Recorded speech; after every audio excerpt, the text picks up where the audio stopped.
Here. Commissioner Chavez, Here. Commissioner Dozier, Here.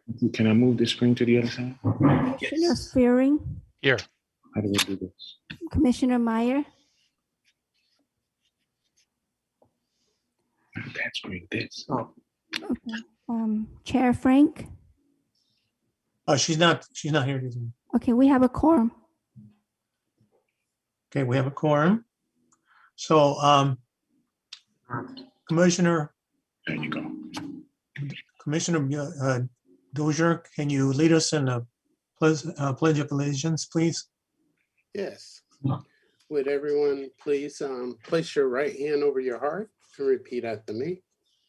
I pledge allegiance I pledge allegiance to the flag Flag. to the flag of the United States of America of of the United States of America and to the republic and to the republic for which it stands, for which it stands, one nation, one nation, indivisible, indivisible, under God.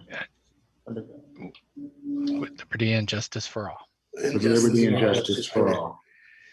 Got lost in the echo. Okay, No worries. so the next item is public comments.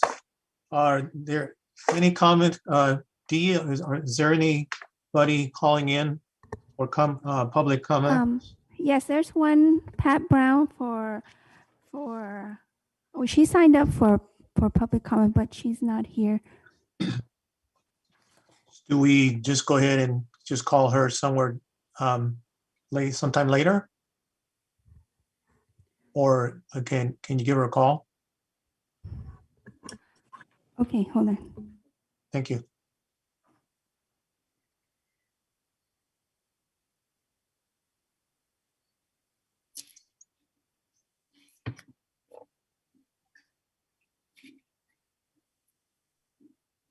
This will take a few minutes here.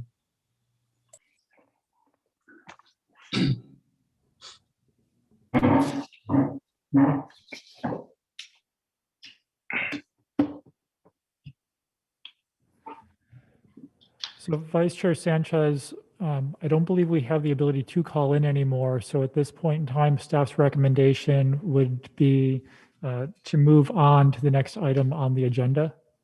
Okay, that would be Oh, the minutes. actually, we're going to pull back for a second. Oh, okay. Ms. Brown just appeared. Oh, good.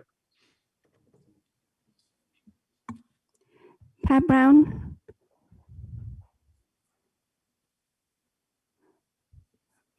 Pat Brown, can you hear us?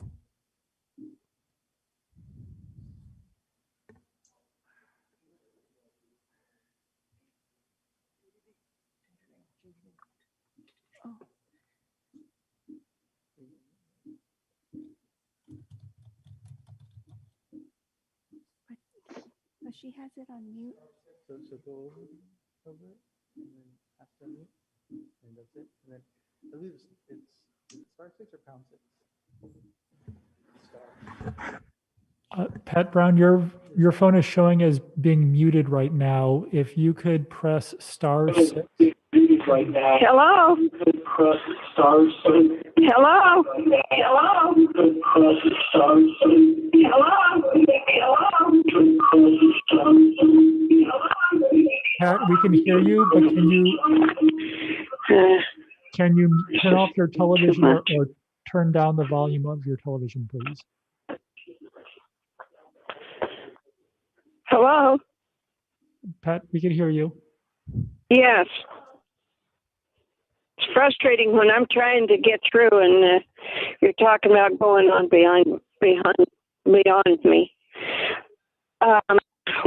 This is on public comments, not on the agenda. As the city goes through public hearings, and you come to one where you're going to be talking about Perkins Road parking and Ormond Industrial and all that, and you also say in there that it also says in the packet that you're going to be working on some of the streets and whatnot. We have a problem right in downtown Oxnard.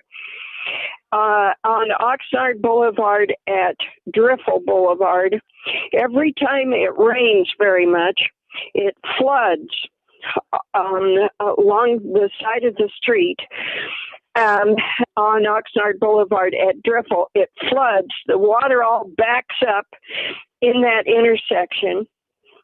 And so we have this dip that we have to go down to get up onto Driffle from Oxnard Boulevard, and it's just flooded with water. Anybody that's handicapped or riding a bicycle or anything has a problem in crossing, going straight down Oxnard Boulevard or straight up Oxnard Boulevard through the Driffle intersection. It's at 9th. It's actually just north of the 5 Points, and it's causing a real problem, and it has been for the last few years.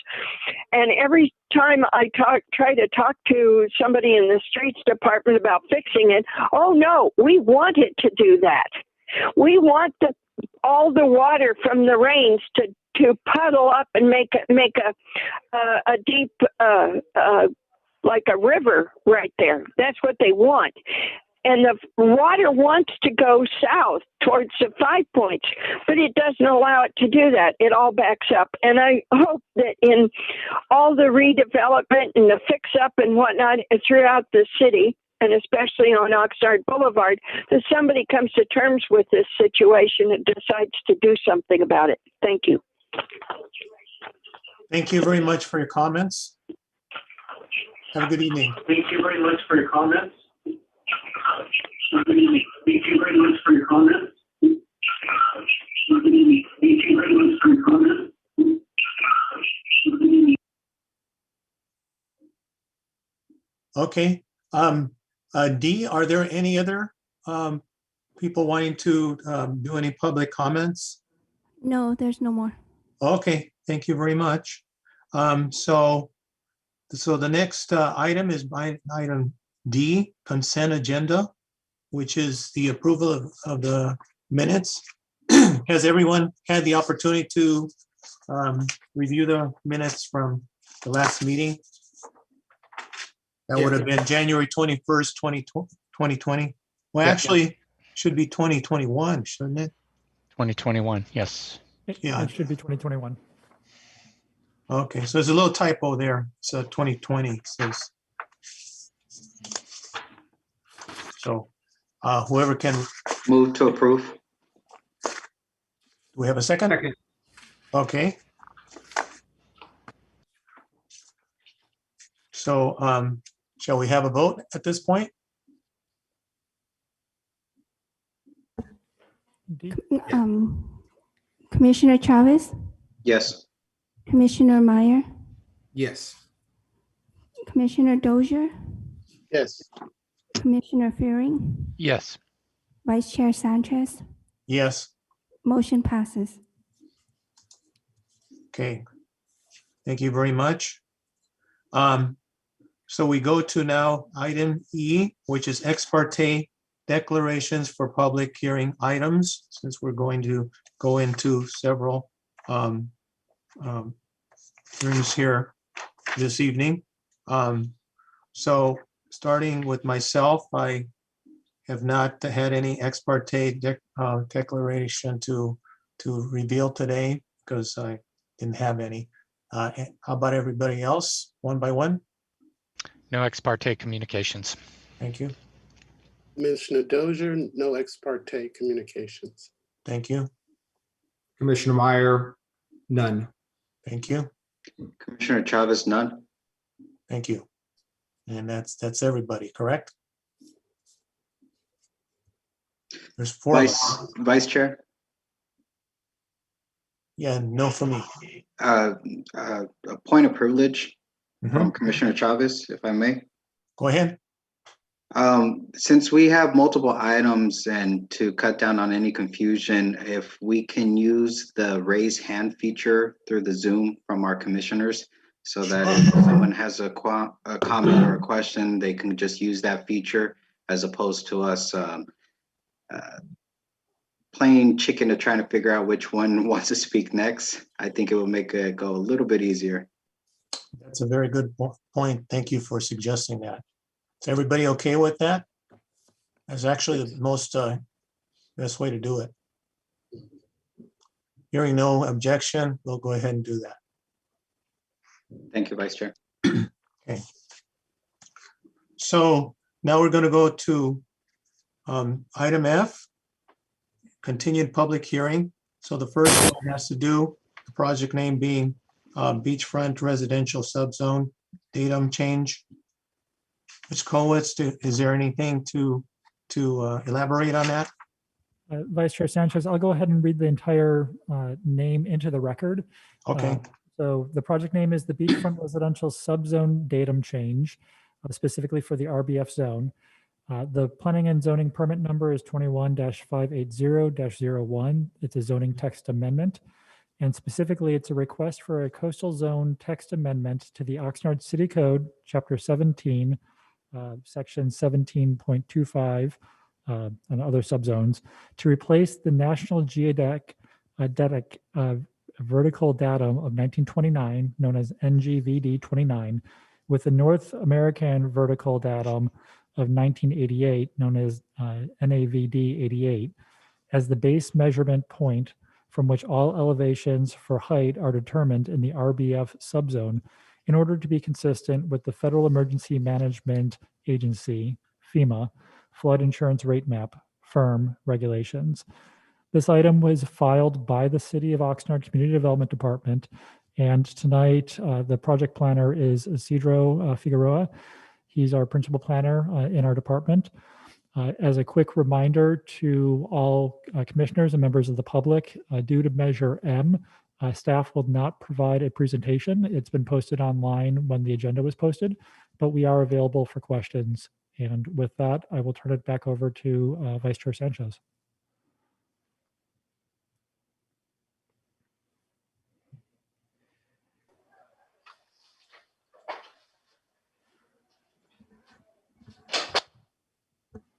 And Vice Chair Sanchez, if you want to go ahead and lead the Planning Commission in terms of any questions that any commissioners have, we are available for you.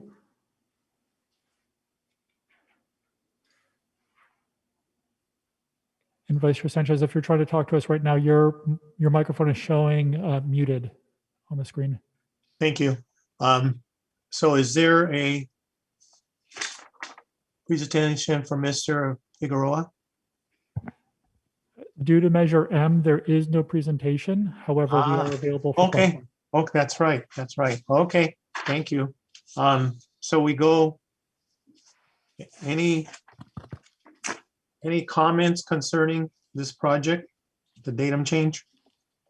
I don't know, I'm sure if I'm saying it correctly. Is it datum or datum? It's a datum. Okay, okay, thank you. Are there any questions by any of the planning commissioners or comments? Okay, I see you. Go ahead. That would be for me, Vice Chair Sanchez. Yes. Thank you. Yes, a question for staff for, I guess, a point of clarification. So the result of this, if I can get my summary assessed, is the elevation at which new construction or new remodeling of existing sites in that beachfront zone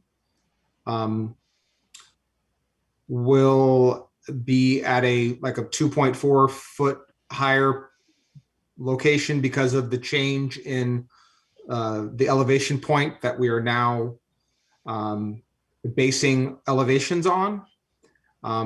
it was a little confusing because they talked about a 7 to 8 foot shift. Yeah, But they also talked about 2.4 feet of change in, yes, please explain. yeah, I can clarify that. So as a result of the FEMA firm regulation updates, the expected base floor elevation for new construction or significant remodeling will increase about 7 to 8 feet. And so, and that's just that's just the FEMA firm regulations. There's no change in height. What we're doing is simply going from NGVD to NAVD to be consistent with the FEMA firm regulation updates, because they're doing the same. They're converting it from NGVD 88 to NAVD 29. And so there's a 2.4 conversion to go from one to the other. So it's essentially the same. It's staying the same. So I believe in the staff report, I'll access it real quick. So the existing, for example, D1, it reads, the minimum elevation of the bottom of the lowest structural member with a shore parallel component greater than 3 feet in length shall be 14 feet NGVD. So when you do the conversion, that will now read 16.4 feet NAVD. They're the same. They're not changing. It's just you're doing the conversion from one to the other. So essentially everything remains the same. You're on mute. You're showing that you're on mute right now? Sorry. So everything stays the same. Correct. What it's now measured as is different. Right. So well, it's measured the same. Well, yes, the measurement is a little bit different just because you're going from one datum point to the other, but it's consistent. The height requirement is not going to change. Because of the raised floor elevation, you will see certain portions of residences being lower just because they have to meet the new requirements, but the height requirement remains the same. So it's still a little confusing to me then. So when you say, so new residences will actually have their base floor lower than they have? Higher. Higher. So that's that 2.4. Is that 2.4 feet higher? No, it's expected to be raised about 7 to 8 feet, depending on the location. Okay. So how does that play? I can understand how that might play out with new construction. It would mean the building would have to be constructed with a base floor that's 7 to 8 feet higher than its neighbors. But what about for remodeling? How would that affect? Because it was saying if you're making changes to walls. So of course, Tatiana Erna, who is our city engineer, is here, and she can probably respond that better than me. But essentially, I believe the threshold is if you're making improvements that are greater than 50% of the value of the structure, you now have to comply with the new FEMA firm regulations. I'll let Tatiana answer that, but I believe that's the threshold.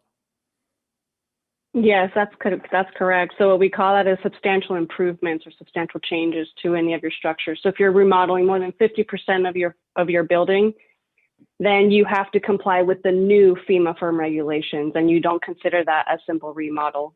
So that means that your base flood elevation, or the lowest portion of your property or of your home, now has to be up 7 to 8 feet from what it was before January 29th of this year with the old firm regulations. Great, thank you. So, and purpose-wise, I understand that we're moving from one point of reference to another. Is part of that an understanding of concern over, I believe there's concern over coastal flooding issues. Are there any other concerns? I know it's a 1988 point, so I don't know if a concern about rising sea levels in general was part of what's behind. With the new FEMA firm regulation, sea level rise was not a consideration. Okay. So that's separate. Simply, they just updated the firm maps for insurance purposes. I don't know when the last time it was that they had updated, but this effort has been ongoing for, I believe, more than 10 years now.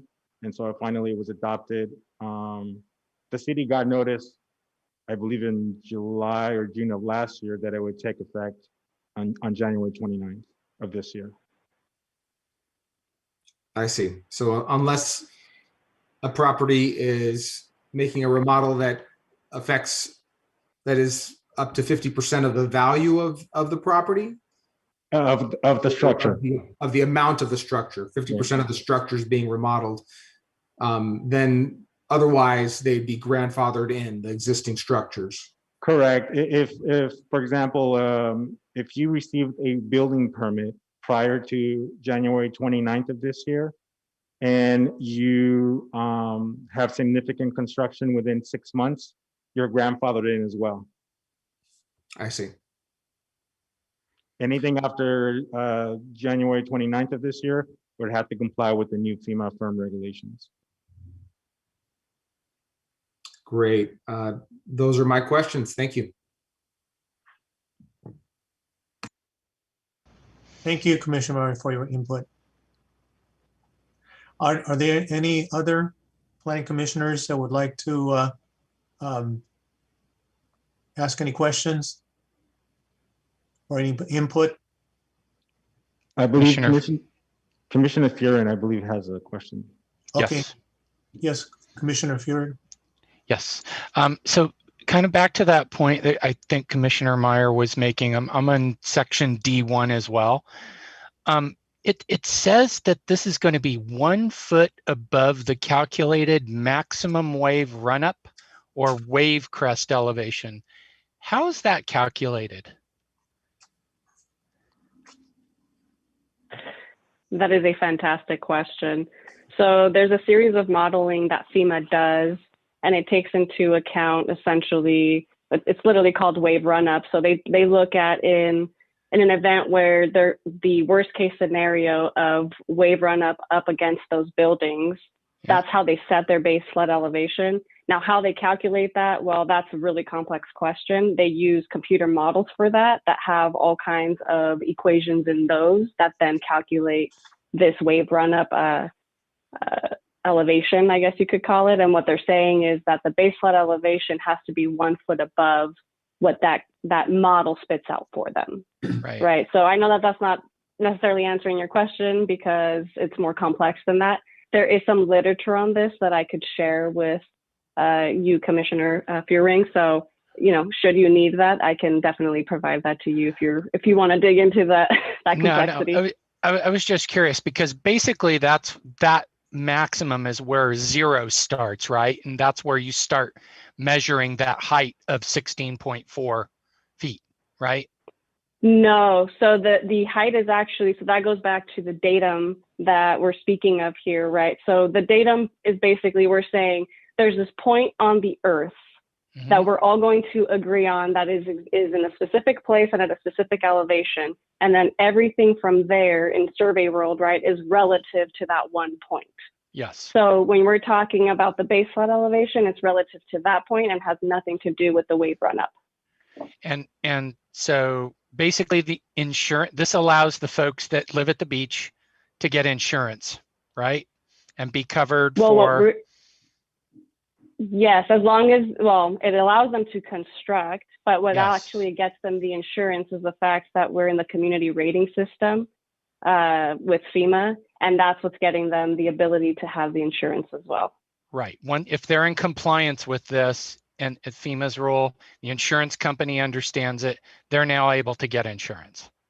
Exactly. And what that takes is, you have to have a surveyor go out and tell us, okay, here's the lowest member of your structure. It is at the BFE or above. You're good to go. You're insured. Okay. Thank you. You're welcome. Thank you for your comments, Commissioner Fury. Are there any other planning commissioners that would like to ask questions or comments?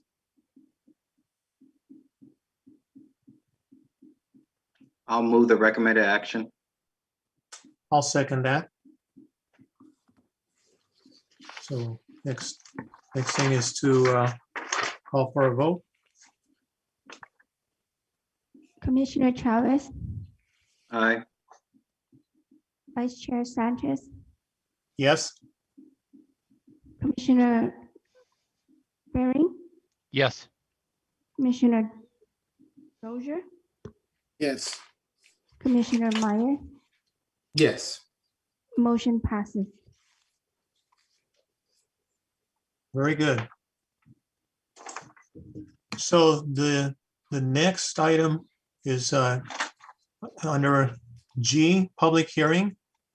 Project name 2030 general plan and local coastal plan conformity determination for an amendment of the City of Oxnard Capital Improvement Program, which is SIP fiscal year 20, well, actually fiscal years 2020 through 2025.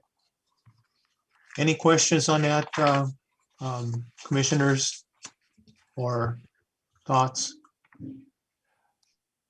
Vice Chair Sanchez, this is Scott Kolitz again. If I could hop in here, just for the Okay. public record, I'm going to read the full title of this item for public notification purposes. So we continue to say that the Planning Commission will review 3 new projects that are being added to the CIP projects previously identified for fiscal years 2020 through 2025, and to confirm that they are in conformance with the City of Oxnard's 2030 general plan and relevant coastal land use plan policies pursuant to section 65401 of the Government Code. The CIP includes a range of roadway improvements, maintenance and public facilities, stormwater, drainage improvements, and other miscellaneous projects. 3 projects are being added to the 2020-2025 CIP are, number 1, the Perkins Road parking lot improvements, number 2, the Ormond Industrial Area fiber expansion, and 3, the Perkins Road fiber expansion. This was filed by the City of Oxnard, and consistent with the last item, there is no staff presentation for this due to Measure M, but staff is on hand to answer questions for you. And we do have a public speaker identified for this item as well. And with that, I turn it back over to you, Vice Chair Sanchez. Thank you. Are these speakers phoning in for comments? Yes, that would be accurate. The order that we'll take this is staff is available for questions right now.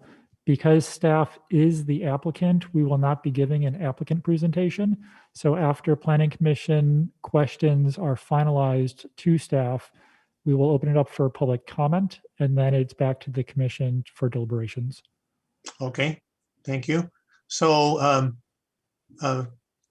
so commissioners, any comments, any questions? Commissioner Chavez has hand raised. Oh, okay. Let's see. Okay, Commissioner Chavez. Thank you, Vice Chair. Just a couple of questions to staff, and this is a little side comment and probably inappropriate, but I really do not like how we have to deal with these presentations now because of Measure M. I think it's a very distracting and it's very ridiculous, and it cuts the public out. But moving on. Just a couple of questions in regards to the 3 capital improvement projects. On the PowerPoint presentation is slide project title Ormond Industrial Area Fiber Expansion at CIP page 71A. That is, I should say, none of the fiber expansions are for public use. It's simply just trying to connect the city to its utilities and to be able to communicate with all departments, correct? Yes, that's correct. For these projects in particular, that's the case. Okay. And in regards to the Perkins Road parking lot improvements, I know that it was talking about electric vehicle charging, new lighting, repaving, striping, and trying to set. Is there going to be set hours for this parking lot, as far as a gate being closed nightly and opening during the morning time? So yes, we do intend on installing a gate there that would then be open to the public, during daylight hours. So we would be closing that access just like we would any of our parks. And I do want to go back to the fiber expansion. I do want to actually add that it won't only be connecting city facilities.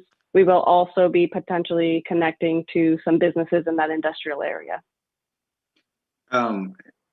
Okay, so extending on that comment, those businesses, what are these businesses that are unable to connect to the internet or the fiber services that are already established that needs that extra boost? Yeah, so currently they do not have high-speed internet access directly to them. I believe Shiri Klima, our assistant or deputy city manager, wants to chime in on that as well. Okay. Yeah, Commissioner, thank you. That's a good question. So the fiber master plan that went to council lays out fiber that's going to be potentially going around the whole city and making fiber available to all kinds of businesses as well as hopefully homes. The idea is to get that around to all of Oxnard. This is an opportunity to make the 2 loops down in South Oxnard using those funds. And so those businesses, it's not so much that we're particularly targeting those businesses or that they necessarily have difficulty with access, but it's just one more line that we'd like to lay over time and sort of chip away at this fiber line, hopefully with the intent of, in the future, having a real comprehensive fiber plan for the whole city. I appreciate that, Deputy City Manager. And I don't know if maybe I missed it in the staff report or the presentation that I viewed on YouTube, but do we know the mileage on how many miles we plan on installing of the fiber wire, and then also the time frame as how long it would be from start to end date for it to be installed? Yes, so it's just over a mile. It's 7,000 feet of fiber for that industrial area. That's in the staff report, and we anticipate being complete by the end of, or completing this project by the end of this year. Okay, I appreciate that. And then in regards to the electric charging stations, was that, I'm trying to figuring out as to how is it determined which areas of our city are able to get those charging stations? I know a couple of my colleagues on the commission have made comments in regards to different locations in the city to be able to get those charging stations. I don't know how often an electric vehicle is actually going to that parking lot that would actually require that, but how is that determined where an electric charging station is actually installed at? So Commissioner, there is a more comprehensive answer, and the city engineer can answer citywide. In this case, we are jumping on an opportunity. We have funding available, and we have it's very restricted on how that funding can be used. And so this was one of the uses that was proposed. We thought it was a positive use, but this was not made as a comprehensive decision on where to place them around the city. It was more that the opportunity presented itself and we wanted to jump on it. Otherwise, we might have to return that money and just not use it for anything. I appreciate that. And, I'm all in favor of using money that we have rather than returning it. So I appreciate that. And I thank staff for their time. Thank you, Vice Chair. Thank you, Commissioner Chavez. Are there any other Commissioner thoughts? Dozier has his hand up. Okay. Okay. I see it. Go ahead. All right. Thank you, Vice Chair. Just one comment in general I wanted to, or a question in general to ask the staff. These recommendations, I assume they roll into or are an extension of the 2030 plan. So the outlay of cable, any future charging stations, all that information should be contained within our 2030 plan, correct?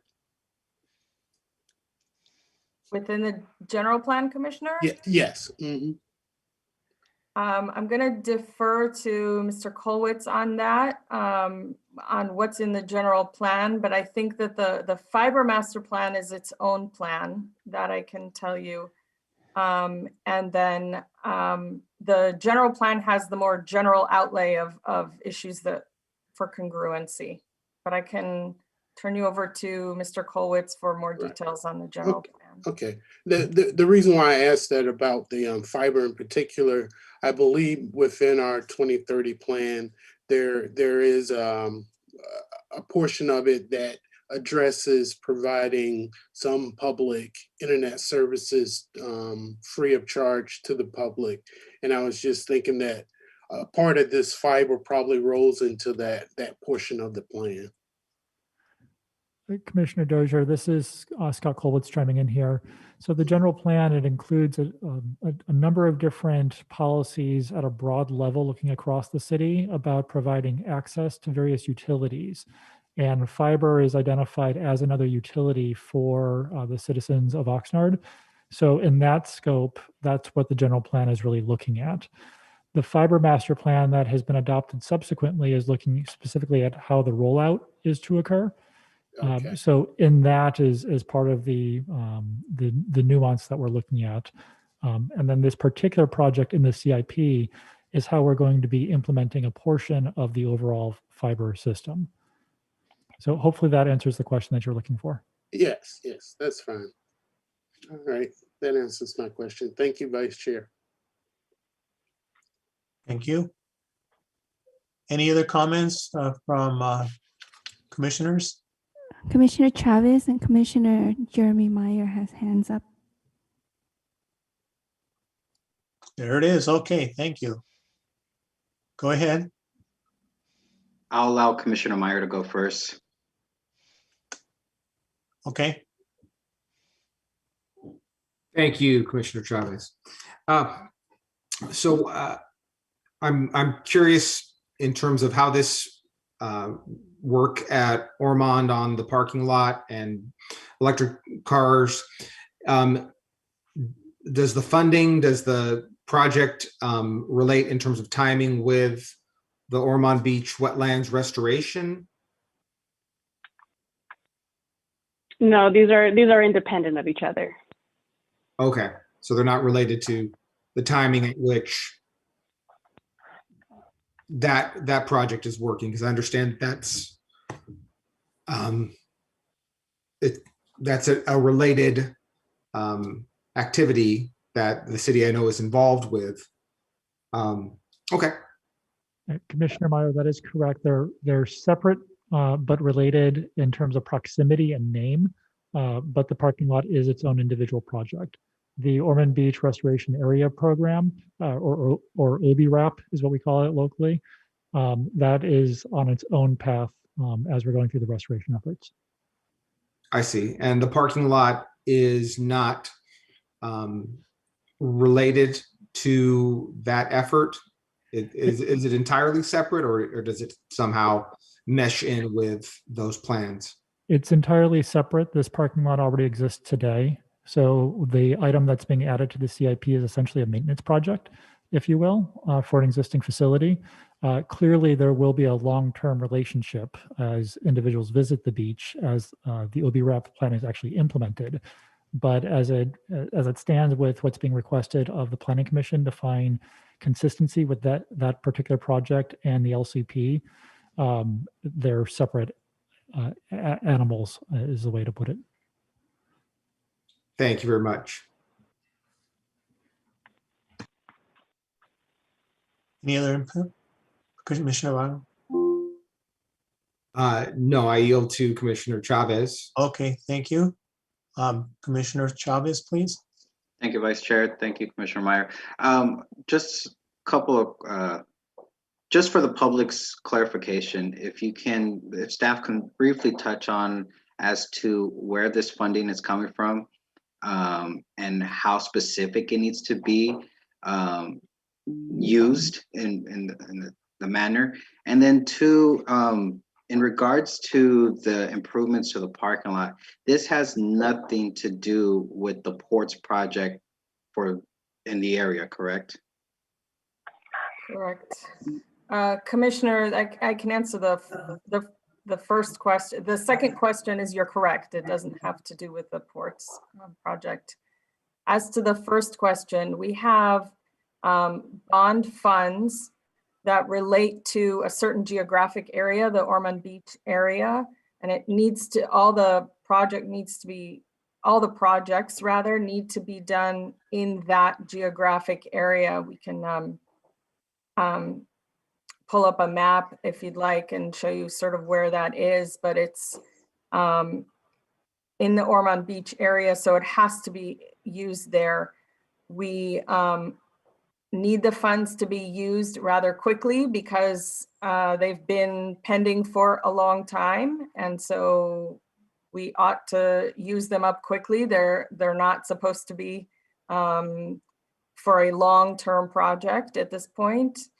And then because we are trying to use up the funds quickly, we were searching for projects that don't require Coastal Commission approval, only because that would slow down the process.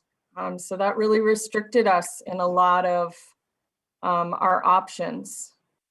So the city engineer is pulling it up right now. That purple area that you see on the map is the geographic limitation of the Ormond Beach funding. There are two other bond funds. One is in the yellow box that you see, which is the Southwinds bond funds, but those have been programmed out. And the other is the green area, which is the HERO funds. And those are going to also be, we're going to go to council with those projects as well. Except those projects, that's called the HERO funds, and those projects have already been in the CIP. So your body has already made the determination that they conform with the general plan, and we don't need that, but that is going to come before council along with these other projects. So we need your approval from your commission for the projects that are in this purple area, the Ormond Beach funding area. And Pat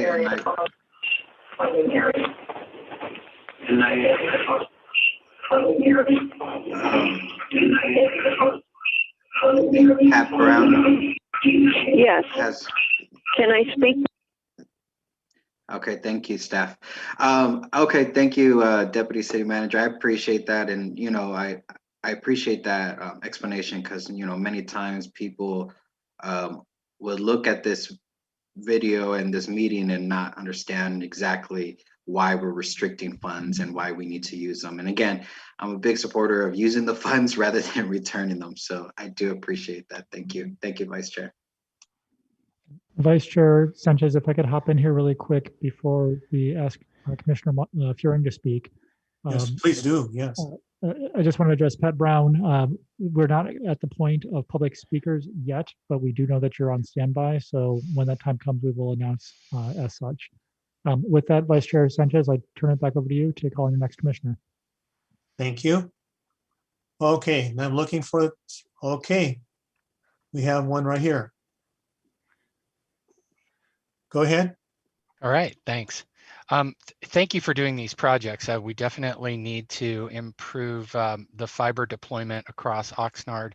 I was looking at the fiber master plan, and one of the things that it mentions is a phased implementation plan and roadmap. Is that roadmap available on the city website?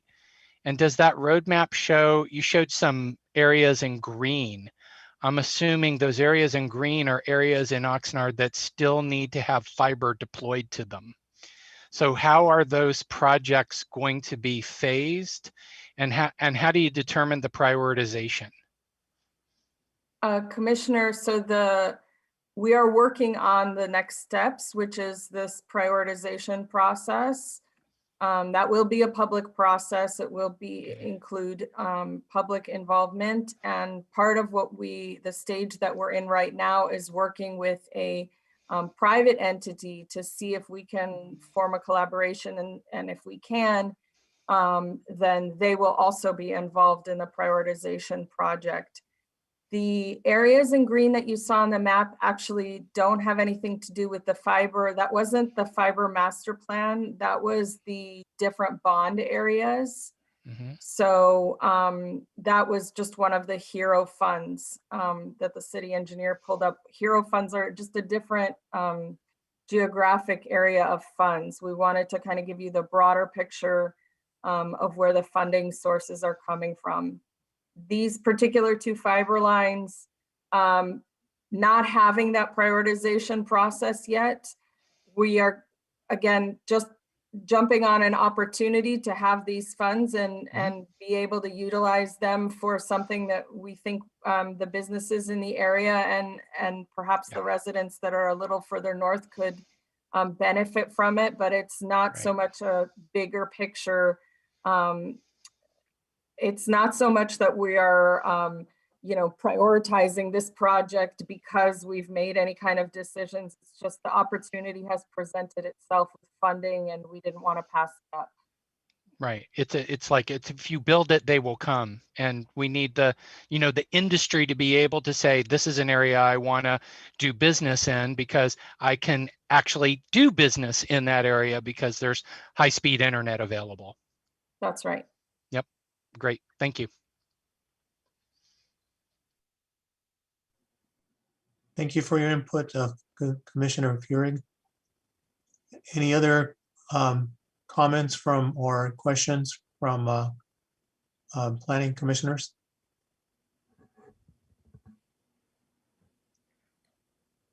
If not, are we ready for a motion?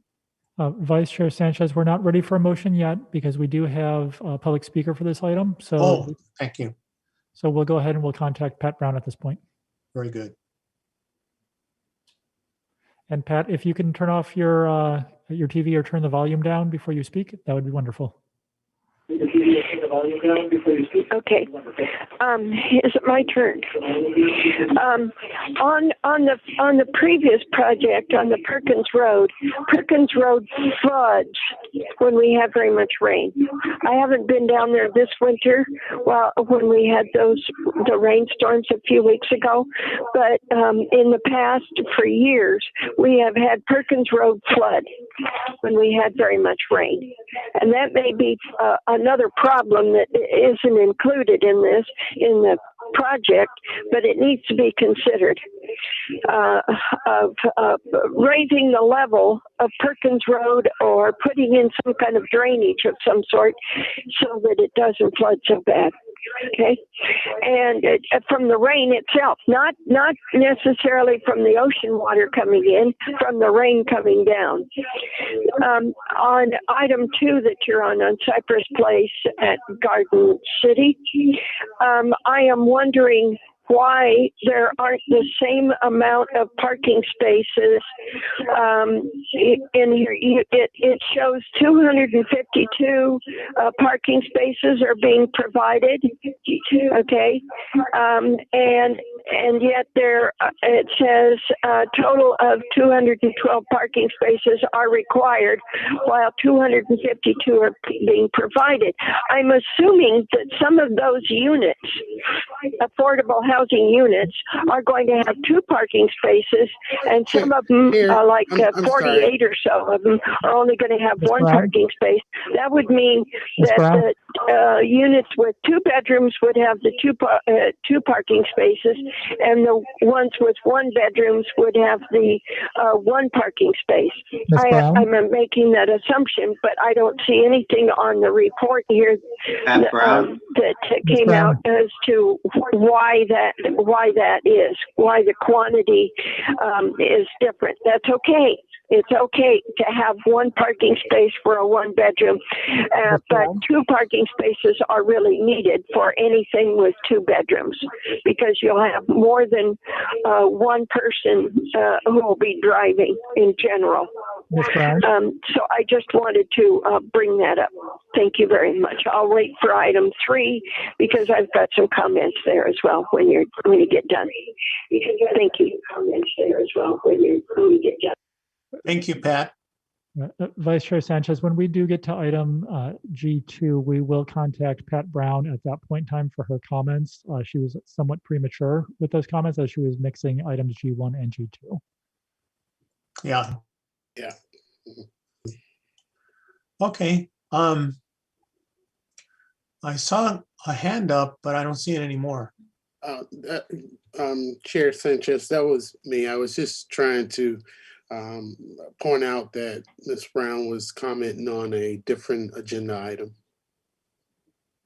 Absolutely. Vice Chair Sanchez, Tatiana Arnaud. Yes. I can address Ms. Brown's comment about the drainage on Perkins Road. So I just want to put it on the record that that is being addressed as part of not just this project, but a project we already had underway on Perkins Road as well.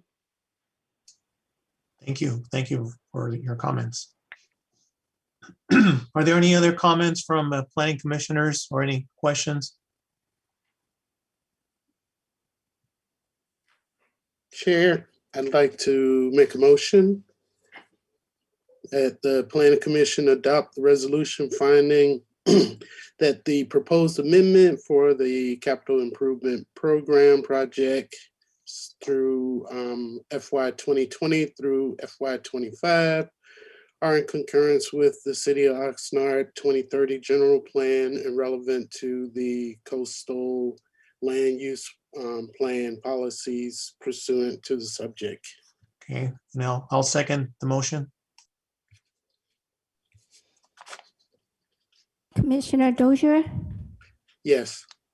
Vice Chair Sanchez, Yes. Commissioner Chavez, Yes. Commissioner Fury, Yes. Commissioner Meyer, Yes. motion passes. Thank you, commissioners. We appreciate it. Thank you for all you do.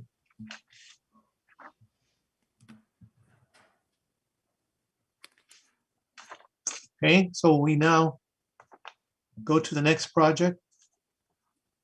Number 2, under item G. So it's a project name Cypress Place at Garden City. Is there any input or questions from any of the planning commissioners? Yeah, and Vice Chair Sanchez, I'm going to go ahead and again read in the item here. So this is Planning and Zoning Permit 20-535-02, specifically related to a density bonus permit. Specifically, it's a request for the ministerial approval of a density bonus permit to allow for a 20% density bonus to increase the allowed number of units from 125 to 150 units for an all affordable housing opportunity program project known as an AHOP project on 2 parcels. The ministerial density bonus includes 1 concession that would provide relief from the Oxnard City Code, section 16-362F, to eliminate requirements for private balconies, and pursuant to Government Code section 65915P, to determine that a total of 212 parking spaces are required per state law, while 252 are provided. The project site is located at 5536 and 5482 Cypress Road within the residential low medium land use designation and multiple family affordable housing R-2-AH zone district. This project was filed by Lauren Nichols of People Self-Help. And as a reminder, staff, in particular Juan Martinez, our associate planner, has already provided a presentation which was posted online concurrent with Measure M. And our applicant team is on the call with us today. They don't have a presentation for us when we get to that point of the agenda, but they are available for questions. And then we also do have public speakers as well for this item. So turning it back over to Vice Chair Sanchez, staff is available for questions if any members of the commission have questions for us. Okay, thank you. So are there any comments or any questions from our planning commissioners concerning, Yes, Commissioner Chavez and Commissioner Dozier. okay. So Commissioner Chavez? Thank you, Vice Chair. If I can just have staff just explain, one, the role of the Planning Commission on this particular item, and then two, surrounding the particular project of an AHOP and how that works. I believe my colleagues understand what our role is, but for the public's information. Commissioner Chavez, this is Scott Kolwitz, and I'll go ahead and take the first stab at that for all of us. So tonight, the Planning Commission is here to review the density bonus request and to determine if that's something that's eligible, if the applicant is eligible to receive that density bonus request. Density bonus requests effectively are tied back to the number of affordable units that a project is being provided. There's a sliding scale, but if a project were to provide a certain number of affordable units on a project site, then they check the box for being a density bonus project. And in addition, they're allowed to utilize a thing called a concession, which essentially is an ability for an applicant to say, because we are providing so many affordable units, we are seeking to have a certain standard not applied to this particular project. In addition, the state of California has determined that certain projects which are eligible density bonus projects do not have to provide parking consistent with a local jurisdiction's parking regulations, but instead there are parking regulations that the state has adopted. So in effect, what the Planning Commission is being requested to find tonight is this a density bonus eligible project? And if so, there really isn't a decision to not grant concessions or to require a higher amount of parking than the state requires. So that's the framework that we're operating in.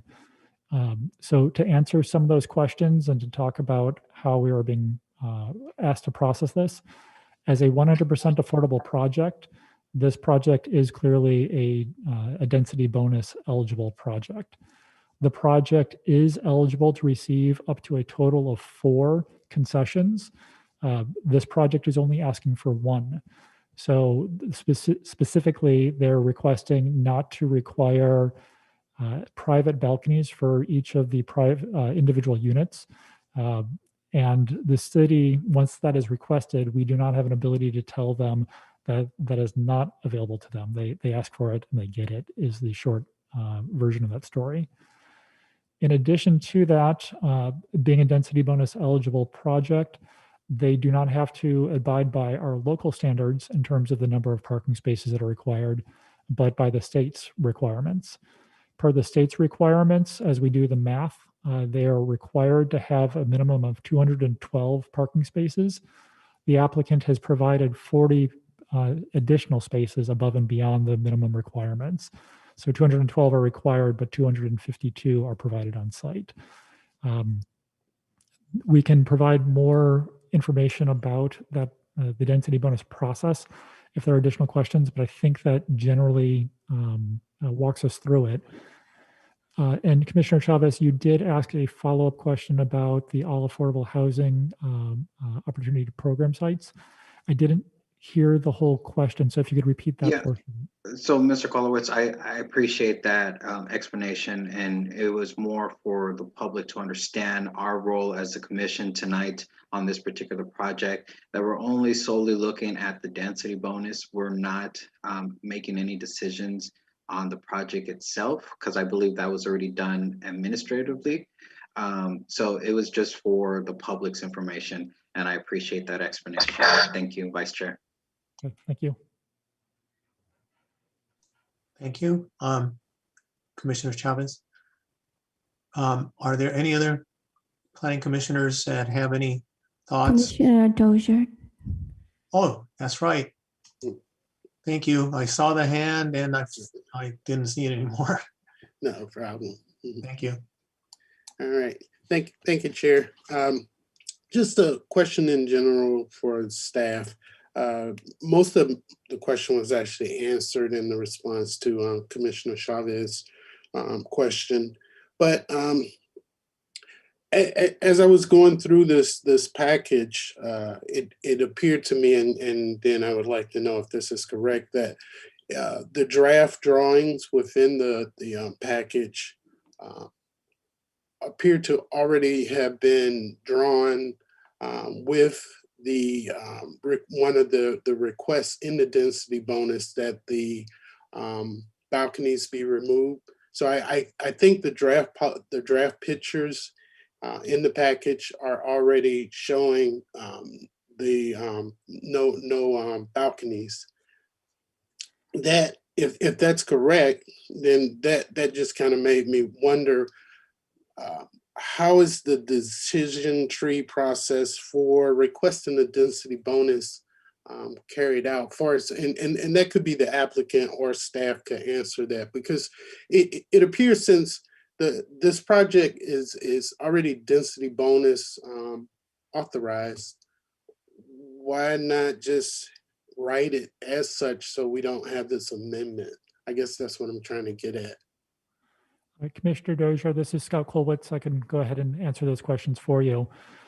As far as the project plans, they are drawn assuming the density bonus is to be provided and the concessions are to be granted and the required number of parking spaces are provided. So in effect, the plans that were attached in the packet is the final product one would see in the field when it's constructed. In terms of the way that I was taking your question is, why is this before the Planning Commission? Might be another way of phrasing your question. Or if the draft, if the package is already presented with the request, excuse me, the request that the density bonus are asking for, why isn't it just presented? I don't know. I'm trying to understand, why is it an amendment? Why isn't it just, a part of the normal process? I don't think we're amending it because this is the first time we're seeing it, right? Correct. You're not amending the project. The way that the city's regulations are written, the all affordable housing program, the AHOP sites, the site plan and the architecture, the landscape architecture, are all reviewed by the community development director per the Oxnard City Code. Also per the Oxnard City Code, the Planning Commission is the decision maker for the density bonus discussions. So essentially there's a bifurcated path that we're going down with two different decision makers on the same project, but the Planning Commission has a fairly narrow scope, if you will, on what the project ultimately is.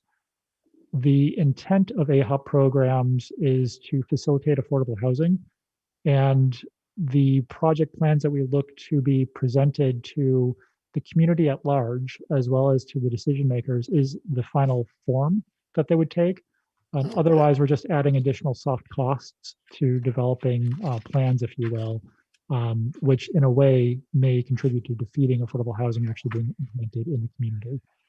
So there is no amendment. It's just a part 1A and part 1B of an approval process. Okay. All right. Thank you for clearing that up. Thank you, Chair. Thank you. Any other comments or any questions? Oh, here we go. Commissioner Meyer. Thank you, Vice Chair. Yeah, a question along these same lines in terms of clarifying our role and what we are to review, I guess, and what, if any, discretion we have. Because as I understand it, the project meets the requirements related through, I believe, SB 35 for an AHOP project.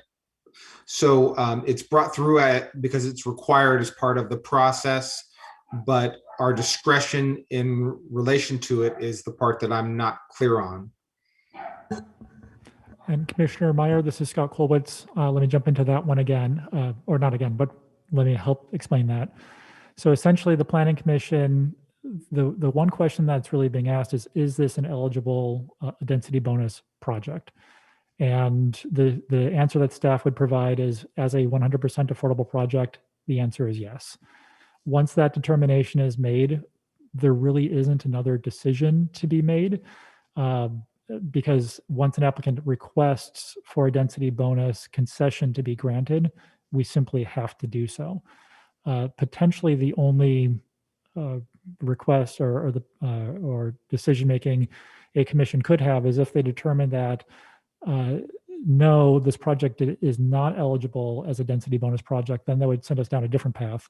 Or if it was determined that they were asking for more concessions than they were otherwise eligible to receive, that might be a conversation that we would fall into. However, at the end of the day, the very strict facts of this are, as a 100% affordable project, it is a density bonus project. They're eligible to receive up to 4 concessions. They're only asking for 1. And the state has already superseded our local regulations regarding parking regulations. And they're in compliance and providing more parking than the state requires.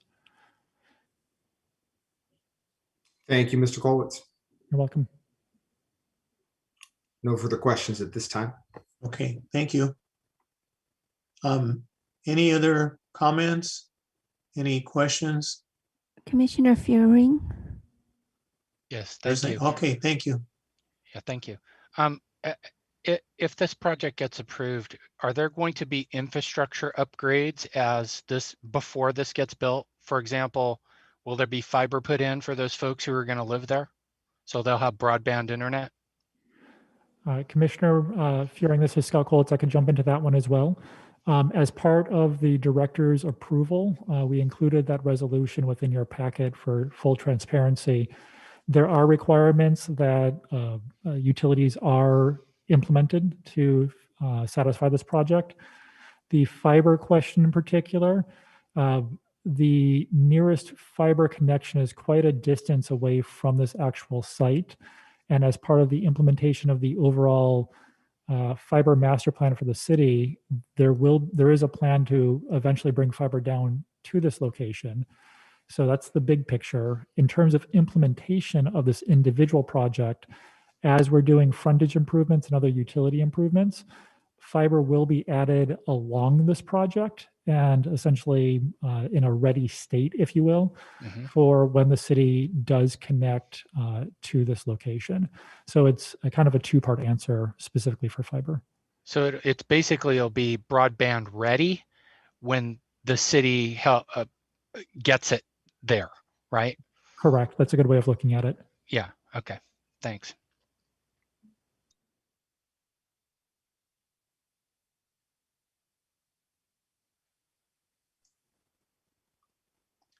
Any further comments, Commissioner Fugger?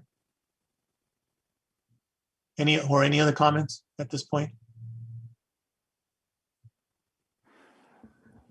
Vice Chair Sanchez, nothing further from staff to respond to, but I do want to remind you that we do have the applicant team on the call if the commission has any questions for them.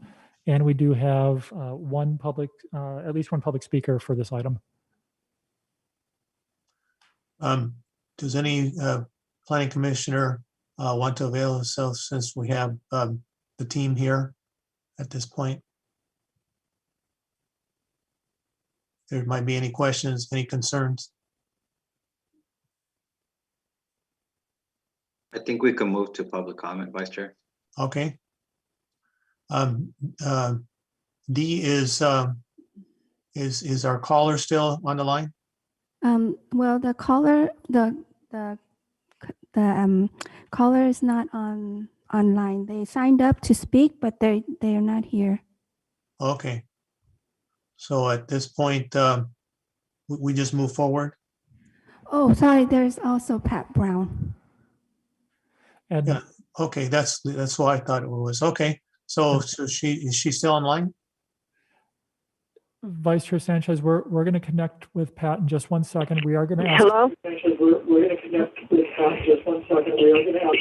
Hello? Yes, before we have Pat come on the line, Pat. Hello? Yes, before we have Pat come on the line, Pat, Before we have Pat join us, Pat, if you could please turn down the Hello? volume. Pat, join us. Pat, if you could. Thank you. Pat, please turn down the volume of your TV. We'll call you in just a few seconds here. Vice Chair Sanchez, we also want to let you know Juan Martinez, our assigned planner on this case, did receive a public comment shortly before the meeting. And when you're ready, we'll have Juan read the short email into the record as well. Okay, thank you. And Dee, if you want to go ahead and connect with Pat, that would be great.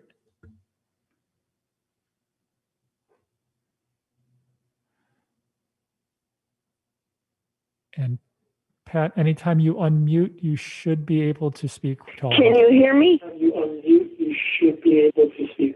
Can you hear me? Yeah, we can hear you. Yes, but can you turn your TV down, please?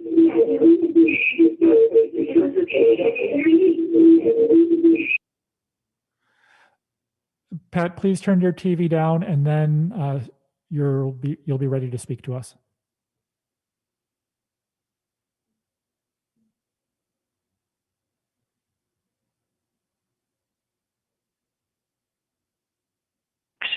Okay. I keep pushing *6. I keep hearing myself on the TV, and you're saying you don't hear me. I know you hear me now.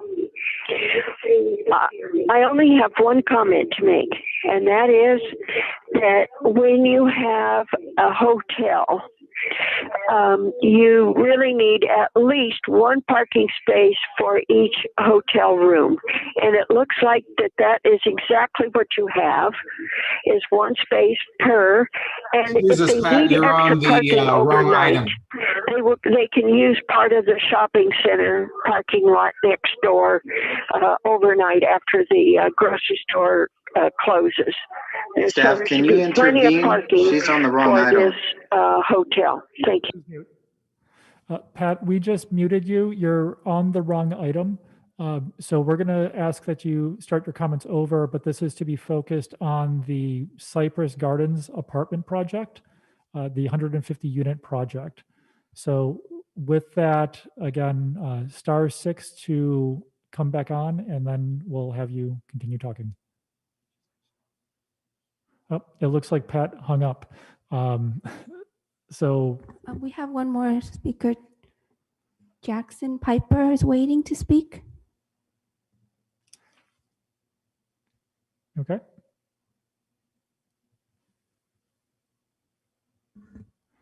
It says here Elizabeth White has her hand up. Jackson Piper just Jackson. joined us. So Jackson, you've got 3 minutes to speak to us. So you're ready to go.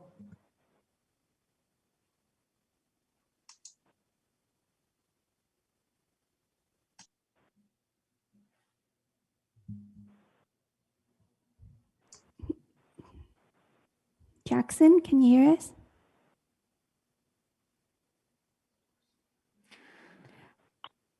Hello, can you hear me? Yes. Okay, good. Okay, sorry. I'm actually a resident in Newbury Park, but I'm part of a countywide affordable housing advocacy group called Ventura County YIMBY. And the reason I'm part of that group is because for decades, the state of California and all the cities within it have not kept up with the development of housing to keep housing affordable for the residents and for the people that want to live here.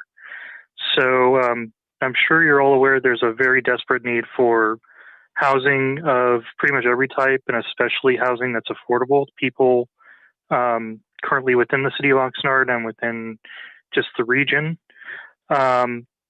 So I wanted to ask you to support this project and to approve the density bonus. I believe that every city within California right now should be doing everything it can to tackle this issue. and should be jumping at the chance to build as much affordable housing as is possible. And with this density bonus, that's a 25 unit increase in an already all affordable housing project. You're going to get 150 units of affordable housing for the city of Oxnard. So that doesn't solve the entire affordable housing problem, of course, but it does take a big step towards that goal.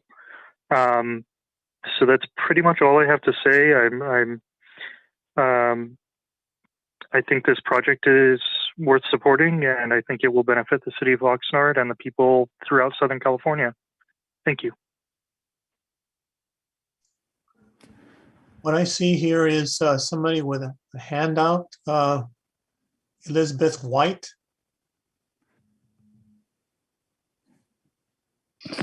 Yes. Welcome. If I can speak, would that be appropriate now? Yes. Okay. Please I had do. also submitted a public comment, but it's easier for me just to chime in. My name's Elizabeth White. I'm the Cypress Neighborhood Chair, so I'm the person who's directly going to be affected by this development that's being proposed here. And one of the things I want to add in, when it comes to AHOPs on Cypress Road, we have one across the street, and we have one next door, and we have one at the top of the street, including Squires, which, as many of you know, the whole entire road is public housing, as well as we have 2 trailer parks on the same street here. So when it comes to affordable housing within Cypress, I think we're doing more than our fair share of other neighborhoods. And that has been probably some of the sore spot that our neighbors keep bringing up to me, especially with the traffic congestion, and we're still busing our kids. I'd like this commission specifically to consider the type of aesthetics and the type of buildings that we're looking at and making sure that they mesh well with our neighborhood. So we're talking about a 3-story building. This is the one behind it that was already approved. They haven't broken ground, will also be a 3-story building. But the difference is the balconies and the non-elevator access here, which I'm unfamiliar with some of the process. And so sometimes it's difficult for us to jump in and advocate at the appropriate time for the appropriate things. So whatever it is that this commission can do, I'm going to just request that you guys really think about this property being a block away from the beach and being the only property that will not have balconies, that will not have that same kind of aesthetic look that we have with all the other developments that are going on in this neighborhood. This is an established neighborhood. It's an older neighborhood. It's mostly homes. And this 3-story building, I'm quite familiar with what they look like. Frankly, to me, they look like prisons. So if you go inside in the interior of these, we're talking about not having windows in the hallways. We're talking about, 3-story high-rise without elevator access. So, think of the single moms, the parents that live at the top floors, those that have to climb the stairs and things like that. Being so close to the beach, it's just a shame that these individuals are not going to have the same kind of view and the same kind of balcony and the same kind of outdoor exterior that we kind of enjoy, especially when it's right next to a park as well. So I'd like the commission to really consider that and really think about what we're creating for these neighbors when we're looking at people who are probably less likely to advocate for themselves on these kinds of situations. I think they deserve better. So thank you. Thank you very much for your input. And Vice Chair Sanchez, if you would like staff to kind of describe some of the items that Ms. White just brought up, specifically architecture, height, and elevators, I'm happy to chime in on those items and kind of set the stage in terms of what is allowed per city regulations, as well as what's allowed, what's before the Planning Commission. So let me just jump down into there. So specifically, the request before the Planning Commission is the density bonus question. And specifically, if balconies, if it complies with that, the density bonus regulations, and therefore the private balcony is not being required, and the parking doesn't exceed the state minimums requirement. And again, staff's short response to that is yes, it does qualify for density bonus. Therefore, 4 concessions are available and they exceed the state's parking regulations. Specifically to the questions that are not before the Planning Commission, but for purposes of public disclosure, architecture is something that is being or has been taken away from many jurisdictions across California by the state. The state, a few years ago, trying to speed up housing production, only allows jurisdictions to control architecture based on what are called objective design standards. And those are essentially things that are in our codes, if you will, that guide design with yes or no answers, essentially. Some zoning codes have things built into that inherently, which are design features or design metrics, such as setbacks or lot coverage. Our code has those, and then it also talks about things like balcony features and those sort of measurable items. But the Oxnard City Code currently, outside of the downtown form-based code, does not get into architectural design features. And therefore, staff and our decision makers, by extension, currently cannot regulate the aesthetic look of a project because we simply just don't have those objective design standards for architecture built into our code.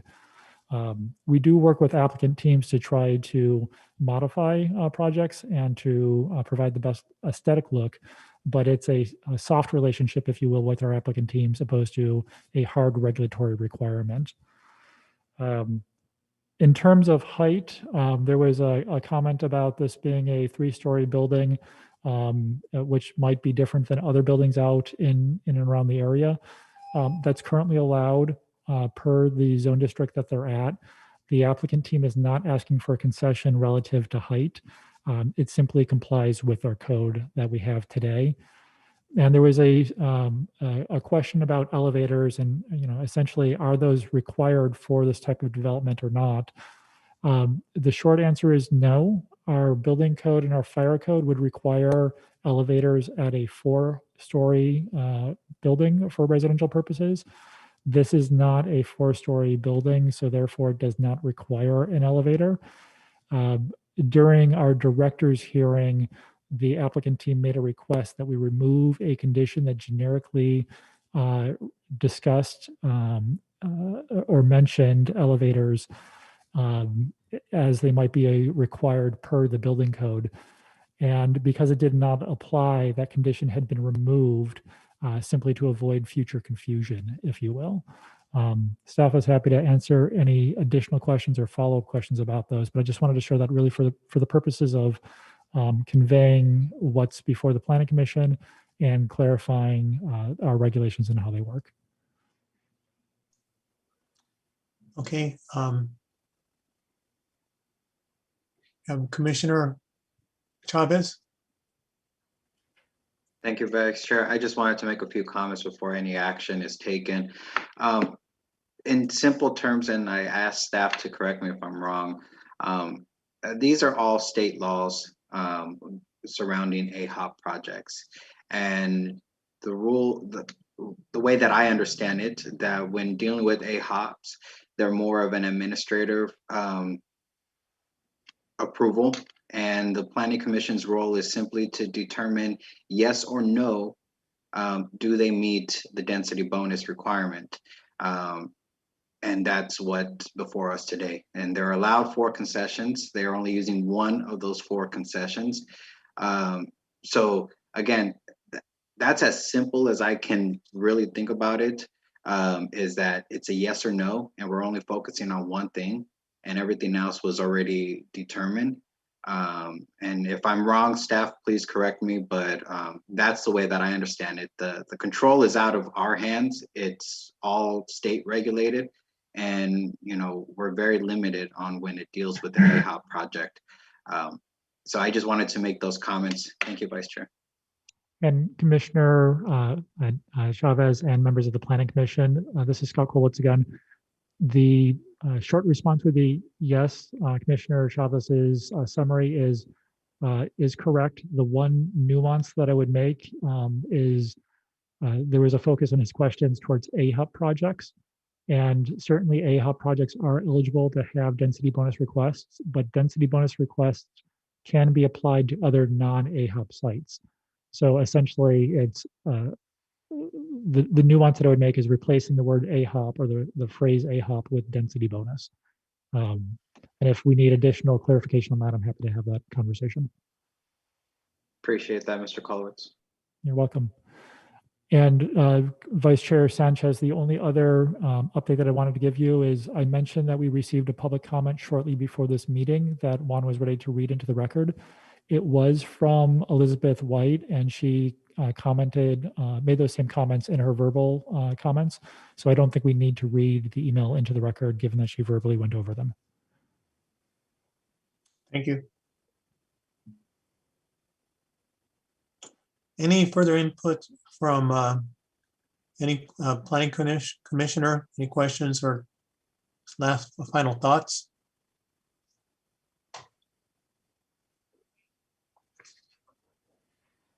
If not, move to approve. Second.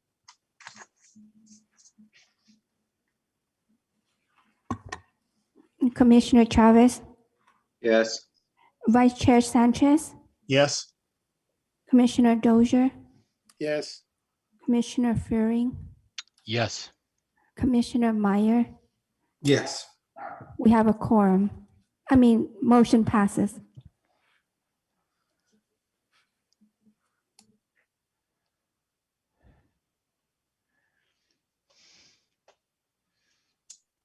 He is all the way at the beginning of the meeting.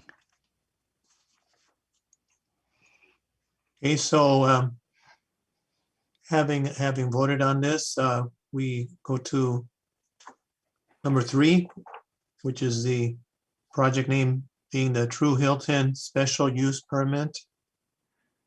That is correct. And Vice Chair Sanchez, I'm going to go ahead and read the full description into the record as well. Thank you. So this is for planning and zoning permit number 19-500-03, a special use permit. Specifically, a request for a special use permit for the construction of a new hotel on an existing 9,120 square foot pad in the Food for Less shopping center. The proposed hotel would be 41,422 square feet with 88 hotel rooms. The hotel building would be 5 stories with a maximum height of 70 feet. The project would also include 2,267 square feet of landscaped area and the required 88 parking spaces, 1 parking space per hotel room, which are included in a shared parking agreement for the shopping center that has a combined 632 parking stalls. 2 modifications are requested with the approval of this special use permit. First, it's to allow for the building to exceed 2 stories or 35 feet in height, which the Planning Commission is the decision maker on that. And 2, to grant administrative parking relief to allow for a decrease in the number of required parking spaces for the overall shopping center. And again, the Planning Commission is the decision maker on that item. The approximately 1 acre project site is located at 180 West Esplanade Drive within the 14.5 acre Food for Less shopping center located within the 2030 general plan land use designation of commercial general. And it is zoned General Commercial Plan Development, C2PD. This project was filed by Marcus Frisco. He's the applicant and on the call with us tonight. As a matter of housekeeping, we just wanted to share that city staff has prepared a presentation that we posted online with the agenda, but due to Measure M, we will not be providing that presentation to you tonight. We are available for questions. The applicant team has prepared a presentation. They are here to give that presentation. And we do have public speakers for this item as well, and will help guide the commission for those different components as we get to those portions of the meeting. So with that, we will turn it over back to the Planning Commission. Our senior planner, Joe Pearson, is here as well to help answer questions that might come up for this item.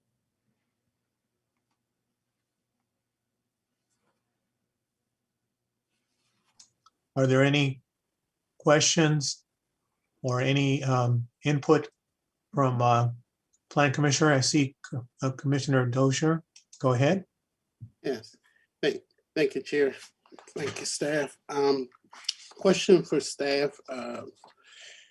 The construction site, could staff point to me where the entrance and exit will be for the construction site?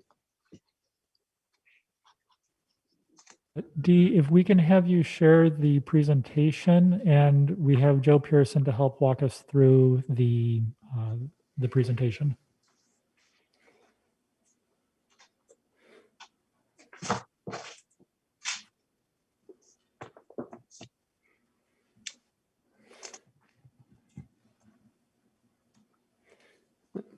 Dee, can you go to the site plan? Here we go.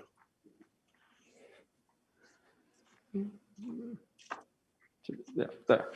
Okay.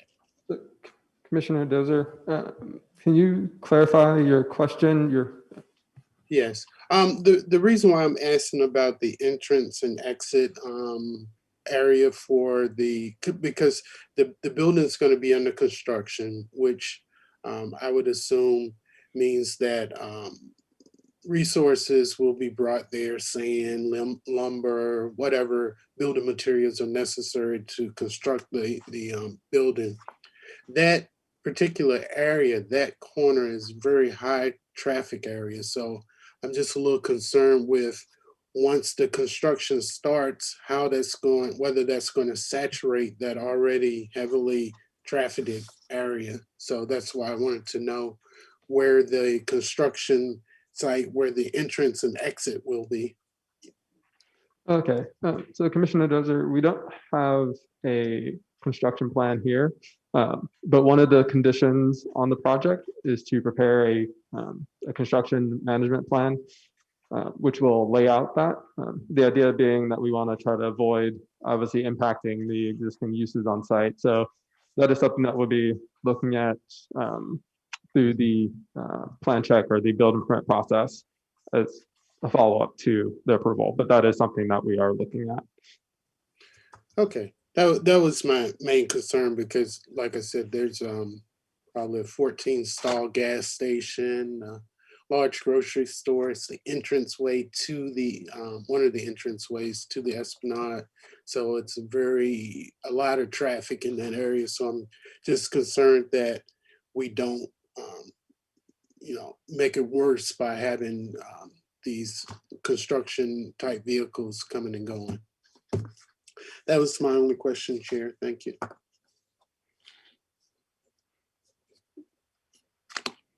Thank you very much. Okay, Commissioner Euring. Yeah, quick question. Do the businesses that are there feel that they can give up those parking spots without their business being impacted?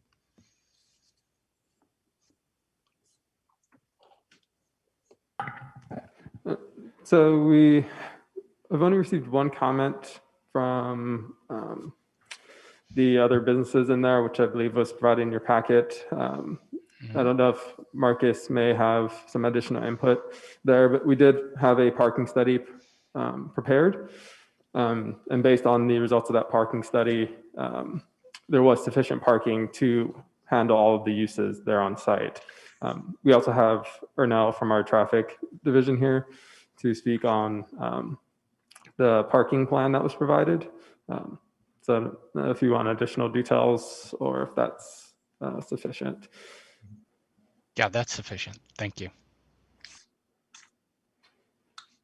Thank you. Any other comments? Any other questions? Okay. Commissioner Meyer. Yes, Commissioner Meyer. Thank you, Vice Chair. Yes, so I had some questions for clarification. There's a mention of office space, office buildings, and I'm trying to understand where that fits into the development. It seemed that it was something separate from Gold's Gym, and separate from Food for Less and separate from this hotel. And I'm not sure where that would be. So if you could clarify where that fits into the mix. I'm sure, Commissioner Meyer. Dee, can you go back to the presentation? If you can go back to I believe the aerial might be the best, or the overall site plan. Yeah.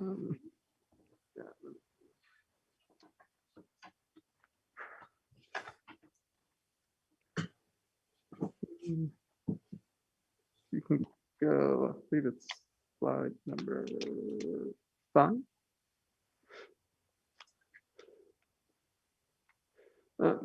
So it's a little hard to see here, but in the kind of northern corner, there's a building that's part of the shopping center.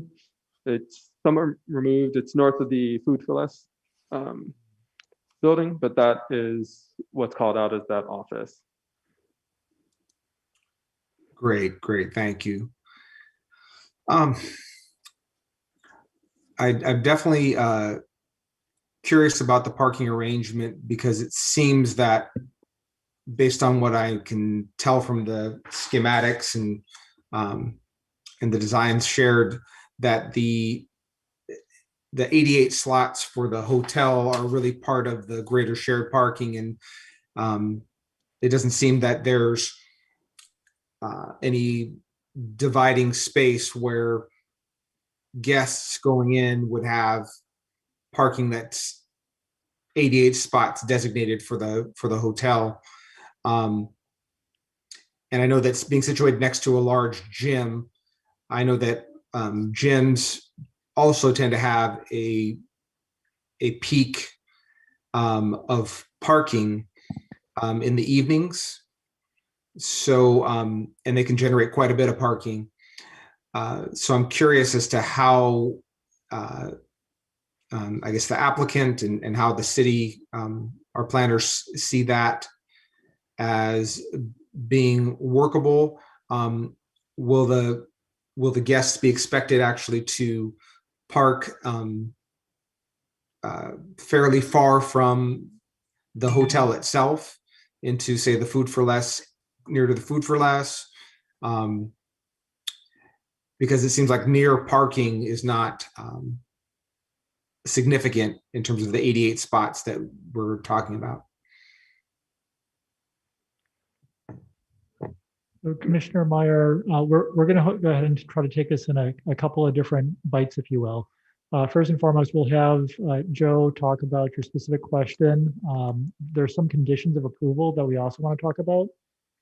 We have Ernell from our traffic team here to talk about. He reviewed the parking study that had been presented, so we can walk through that. And we also have the applicant on the phone, and their presentation might answer some of these questions as well. So, those are different options we have. If you want us, we can have the applicant give their presentation, and then we can kind of double back to some of these questions, if that would be helpful. We'll look for your guidance and Vice Chair Sanchez's guidance in terms of how you like us to best approach this. Fair enough, Mr. Kolowitz. I'm open to the first speaker being who's deemed to be most knowledgeable and can best speak to the concern at hand. Then I'm going to turn it over to Joe Pearson to help orchestrate here. And we'll have Joe call on the individuals he thinks are the best to answer your questions. Thank you. Okay, Commissioner Meyer, in terms of how the 88 spaces would be allocated, I think Marcus, the applicant, may be the best person to respond to that portion. Like I said, it's going to be through a shared parking agreement. I know they've been working with the property owners out there for that, so he may be the one to be able to provide exactly how that's going to work. So, Marcus, if you can touch on that. Good evening, commissioners. Yes, there is a shared parking agreement, and the parking agreement and the information that's been placed in the package it was based on a parking study that did actual studies for the usage and the peak times for the shopping center. And Mr. Pearson has, and Ernell both have those results. And what it showed is that in the evening, the time that you were most concerned about, that after they gave, and I don't have those numbers here with me. I may be able to defer to my civil engineer, Jacob Glaze, who should have those exact numbers for you. Or Ernell would have those exact numbers as well. But in theory, they gave loads of 200 or so cars for the Gold's Gym. They gave another load of the number of vehicles that were there shopping at the grocery store. And then they gave imaginary loads for the hotel. And after all of those loads were calculated, there was a surplus of parking spaces that was left.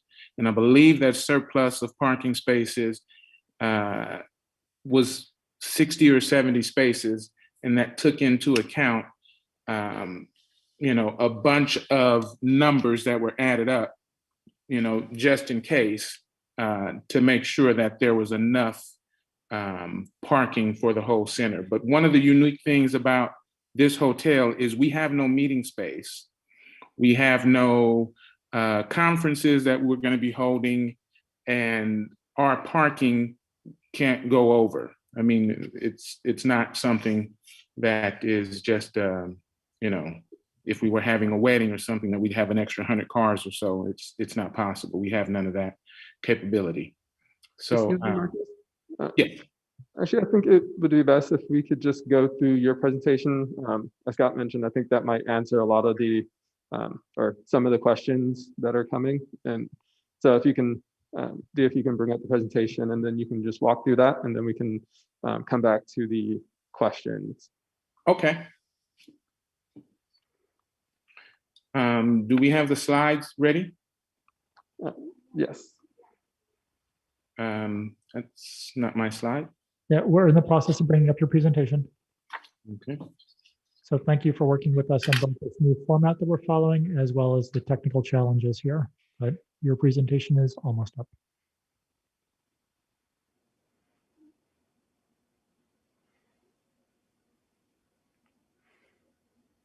Okay. Again, good evening, commissioners, Oxnard residents and staff. Allow me to introduce myself. My name is Marcus Frisco, and I am the president and CEO of Maticus Hospitality Group. Next slide. We are here today seeking your support and approval to add a new exciting True by Hilton hotel to the Esplanade Plaza. Next slide. The hotel consists of 88 rooms. It is 5 stories in height and will have the following amenities. We'll have a complimentary breakfast. It'll have outdoor swimming pool. It'll have a fitness room, lobby workstations for business clients. We'll have a game area. It'll have a guest laundry. It'll have an on-site convenience store. It'll have a rooftop area for families, and it will also have electric car charging station and be a green and eco-friendly hotel. Next slide. The hotel will provide transient stays to the business traveler and accommodate leisure and seasonal guests who visit Oxnard for any of the local attractions. My team and I met with Julie Mino from the Oxnard Convention and Visitors Bureau, and she promptly connected us with her staff to make us aware of all the ways we can support and complement the Oxnard community. Next slide. As a Hilton hotelier, my company will play an active role in supporting and participating in community events. Next slide. We believe that our neighbors and fellow organizations must be held in high priority as we look forward to supporting them, as well as local charities and sponsoring youth organizations. Next slide. Let me have the pleasure of introducing the team who are here with you tonight. They will be here to help answer any of your questions. Our goal is to employ local residents from Oxnard and strengthen our economy by reinvesting with local vendors and suppliers. Without further delay, let me present to you the True by Oxnard Hilton. Next slide.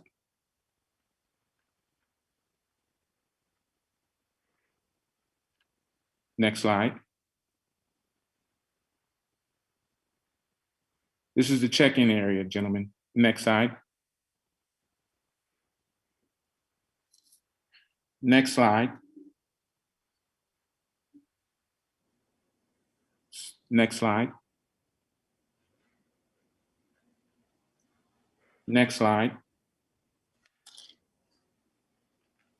Next slide. Next slide. Next slide. Next slide. Next slide. Next slide. Next slide. Next slide. Next slide. One more. Next slide. I'm done. Next slide. So currently, there are 16 True by Hilton hotels under development in California. My team and I thank you in advance for approving number 17. We would also like to thank everyone at the city and the city planning office for all their guidance, hard work, and support. And my team is here available for any further questions that you may have. Thank you.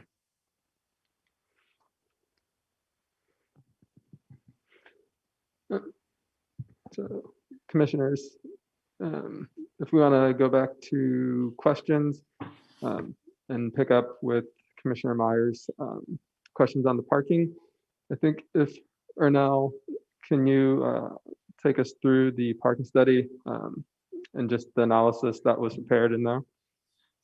This is the open. Good morning, commissioners. This is Ernell from Community Development. Back in 2018, when the Gold's Gym project was moving forward, we required them to prepare a parking study at the center. That time, it's pre-COVID, so they were able to collect data, the parking turnover that involves the existing Food for Less site. And they added all the potential parking requirements that will be attributed to the Gold's Gym. In that particular study, the results shows that during the 6 p.m. Peak turnover, there will be about 484 spaces that will be occupied. At that time, the available parking stall within the center is about 658. With some of the modifications that the hotel will be making onto the site, the total parking spaces will be now reduced to 632. And even though with the reduction on the total number of parking stalls within the center, and even with the projected 484 parking spaces that was projected that time, and with the additional 88 parking spaces, the center will still be underparked. The hotel will still meet the requirements, parking requirements, as long as there will be a reciprocal parking agreement between the center and the hotel. And that concludes the summary for the parking at the center. And commissioners, if I could help summarize maybe a little bit more of what Ernell was saying. In particular, what the parking demand study found that Ernell just referenced was that a total of 572 parking spaces is what the requirement is for the full shopping center. The project, so considering the existing development plus this project, would end up with 632 available parking spaces. So again, 572 required per the study, but 632 provided. That's a difference of 60 parking spaces or an excess of 60 parking spaces based on both the study as well as what's to be constructed. One other item that I'll have Joe touch on is one of the, or two of the conditions of approval on the project requires the development of a transportation demand management plan. And it's an operational condition. And I just wanted to have us walk through what that means in terms of managing parking. So Joe, if you could take us through that, that'd be great. Sure. So Commissioner Meyer, in response to your question, as Scott mentioned, we will have the requirement for the management plan. And part of that is to look at how parking will be allocated out there and really look at the operation of the hotel itself. So as part of the condition compliance and follow-up on this project, we'll be putting that together, and that will be reviewed by planning to ensure that we don't have these issues with conflicting parking demand out there or conflicting uses. So that would be one of the items that we'd be addressing in the management plan for that. And one other thing to piggyback with Joe is the transportation demand management program. It's basically made sure or written to make sure that parking is adequately maintained out there. And if it's determined by the city that things are not being managed properly, the city, as part of the condition, it's conditions 98 and 99 in your resolution, the city essentially is in the driver's seat to require modifications to the plan. And the modifications could be a number of different things. It could be operational in terms of the city requiring that a valet program perhaps be implemented. It could be physical changes to the site through restriping or some other physical modification to the site. Ultimately, the Public Works Director and the Community Development Director are the two positions that are authorized to essentially throw the flag, if you will, to say, okay, something's not working here and we need to look at this. And the way that the condition is also written, whatever costs are affiliated with staff time to review that, the applicant team is ultimately responsible for covering both those soft costs for staff and the development of plans, and then ultimately the implementation of the program.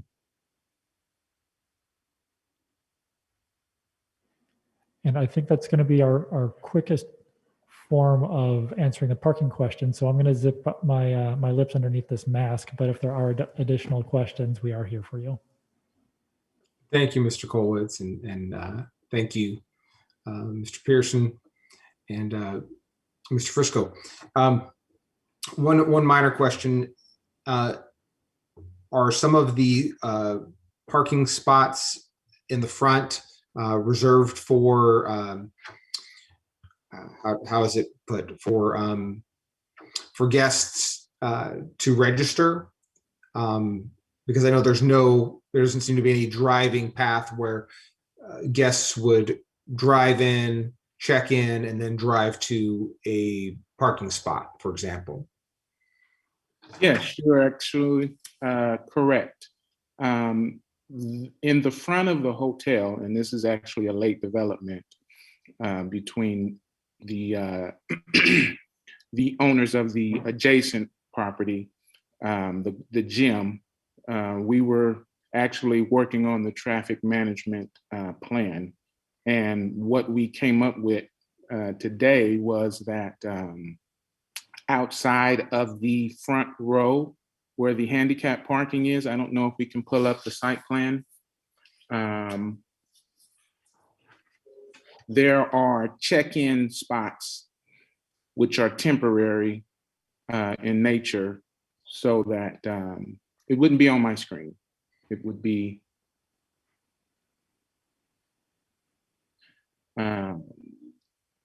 do I have the ability to email in a document or share a document from my screen or something like that? Or, you know what, actually, do I have that ability?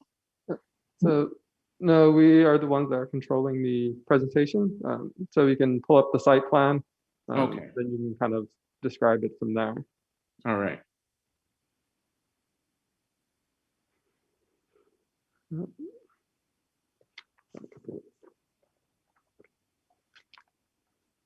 And pardon us while we're trying to get the presentation on the screen. There seems to be a frozen screen on us on this end. So, well, just to further explain, Commissioner, so in that traffic management plan that we've been discussing with the adjacent owner, the hotel desires to use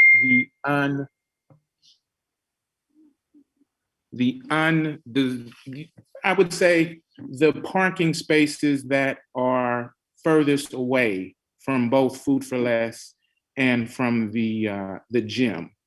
The way the parking lot is designed, we're planning to use the parking spaces that are behind the hotel, that are between the train tracks and the hotel, and then use some of the excess parking that's in the furthest corner from the shopping center and defer the, I would say 90% of the frontage of parking for use for the gym. And our guests would have no more than about 150 feet at the furthest point to walk to the entrance. So I don't know if I can get a pointer of where it is. But if you see in the front of the hotel where our handicap parking is, that adjacent to the handicap parking are where the registration spots are that you speak of, where guests would come in, register or drop off bags and get their room keys and then go to permanent parking that's not located in the front of the hotel. That's located either in the rear section or in the section away from Food for Less. And we will be deferring for the traffic management in the parking plan, the majority of the parking that is in the front. And although it sits on my property, we're a team player, and we don't, it's kind of hard for a hotel to say that we're going to actually operate at 100% capacity and use all 88 spaces, especially with ride sharing and everything else. So I don't see there being an issue, but the parking study did address worst case scenarios for capacity. Thank you very much, Mr. Frisco. I have no further questions at this time. Okay, we have some input from Commissioner Chavez, please. Thank you, Vice Chair. Thank you, staff. Thank you, applicant, Mr. Frisco, for joining us tonight. I actually have quite a number of questions, thanks to staff's presentation that was on YouTube and then your presentation tonight. In regards to the swimming pool, let me back up. We all received this letter from the Gold's Gym talking about some issues when it came to the parking. Can you elaborate a little bit about that? Is that addressed for me or someone else? Whoever can answer that question, whether it's staff or yourself, sir. Oh, okay. I'll let staff take the first one. They've dealt with it first. Commissioner Chavez, can you kind of clarify your? Yes, so we received this letter that came from Freeman and law offices in regards to the CCR and them opposing the special use permit for the True Hilton hotel project because of the parking. Can you elaborate? Because I believe in the email that we received that we would have gotten some clarification or additional information in regards to this. Commissioner Chavez, this is Ken Roselle with the City Attorney's Office. Yes, sir. In response to your question, the letter is from an outside attorney that represents the Gold's Gym. He claims that the CCNRs prevent this hotel use. It is the city's policy that we do not enforce provisions of CCNRs, which, as you may know, is a private contract between parties. This hotel complies with all the city's regulations. So to the extent that there are any claimed issues, that's a private matter between this owner as well as the Gold Gym and the Food Store Less. So that's not something that we recommend the commission consider this evening. Thank you for that. I'll put that to the side. In regards to the project, Mr. Frisco, security around the pool. I think it's great to have a pool, but fencing, the security that goes around there, because we do have individuals that may try to hop the fence, might try to get into your pool. Do you have on-site security? You know, I believe it's city's policy that our fencing is no more than 6 feet tall. Can you talk about that? Yeah. Is there someone else trying to speak to take this question? No, I think you're good. Okay.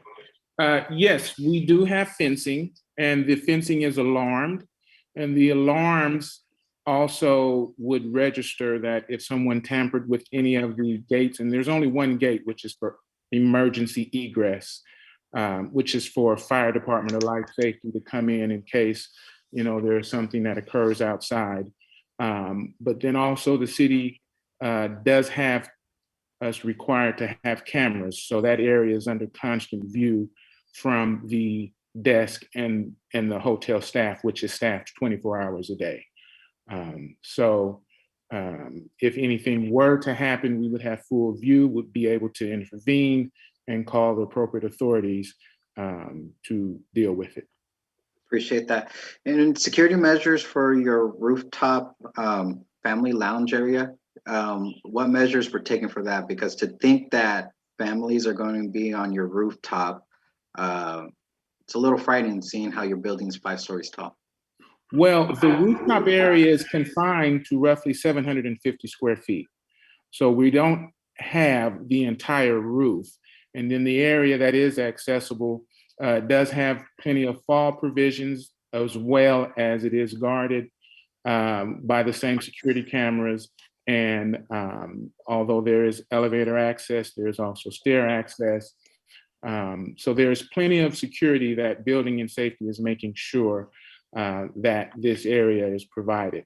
But the rooftop deck was chosen to provide the scenic coastal views for the city of Oxnard, which is what the public sought after. And we have some, you know, things that families can go up and talk, and, you know, there's no alcohol being served. So we saw it being very safe with everything that we've already implemented for the protection of the guests.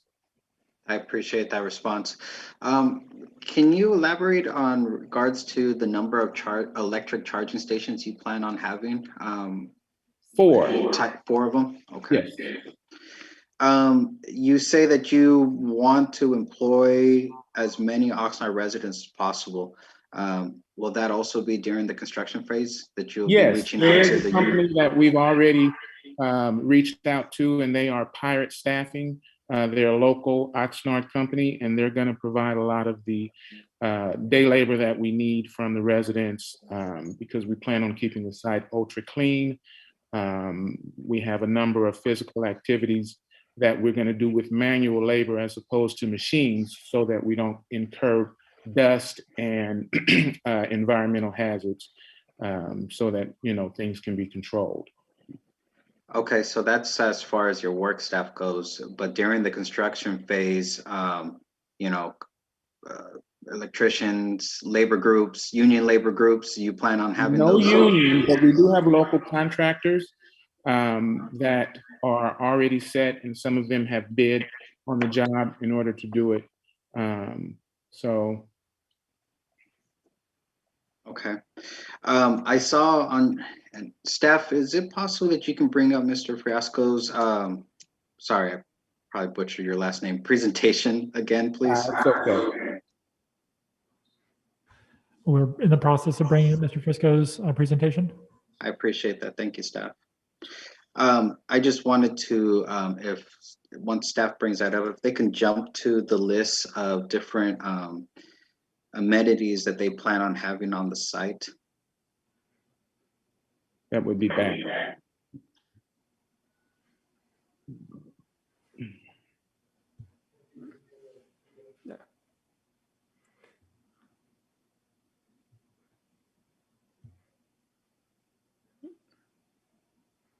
I think it might need to go back a little bit more.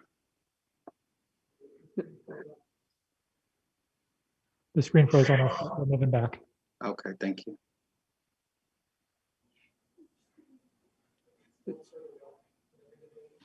Yeah, it was before. Okay, I just a quick comment says, as far as your market that you're really reaching out for, what type of demographic market are you looking for? Is it kind of like a 1-night stay, 2-night stay, business people? I know you have like a game room that was listed, family, the pool, the family lounge on the rooftop. What exactly are you, who's your market that you're trying to reach out to the most? Oxnard is a very seasonal area. So we definitely will have business clients that will come in, and we expect them to stay 1 to 2 nights. We don't expect to do any extended stay, no longer stays. We don't have any cooking facilities in the rooms or anything like that. And when it comes to the flip side, which is the leisure, we expect some of the military to take a trip from the base and come over and enjoy some of the amenities with their families. We also expect some of the festivals to drive some of the leisure and the tourism. So there's a mix, and you know, in the pandemic, I mean, people are doing, you know, ground travel and not, you know, I mean, it's the safest thing right about now. So we hope that this goes away, but we're expecting that if it has some residual effect, then we'll adapt to it. I appreciate that. Thank you, staff, for bringing this slide up. And your fitness room, game area, rooftop lounge, and the guest laundry, is that all going to be key access for only the guests, or is it going to just be opened? No, everything is key access by the card. The same room card will double for all of these areas, especially the swimming, especially the roof, you know, the fitness room, all of those areas, they all are key card access. Now, there was another slide of staff. If you guys can go 1 slide forward, or maybe it's another one. Okay. There was a slide that had a list of all of, there you go, there, of all the schools, and that's the Oxnard Union High School District. Can you elaborate what your goal is for that? And have you had any conversations with any of them? Well, once the pandemic started, we have deferred to wait. I mean, the project was, you know, placed on hold, but we're very big, and Hilton is very big on sponsoring youth programs, fundraising. And so, you know, one of the things is that, you know, for the sports, you know, inter high school sports and everything else, There is some traveling, some away teams and everywhere else. And as a Hilton hotel, we like to, be able to get in the mix and serve the community that way as well, offering reduced rates for, those events that come in on the weekends, which are some of our less busiest times. I appreciate that. In terms of the construction phase, I know I kind of took this out of order. Construction phase, do you know, or maybe staff might want to chime in, of exactly how many parking spaces or an area of the lot that is actually going to be occupied by construction crews? And if an entrance that's on the north side of the gas station, if that's going to be closed to allow construction vehicles in and out? No, we won't be closing any entrances. That's the main entrance to the facility, and it serves the gas station and everywhere else. No.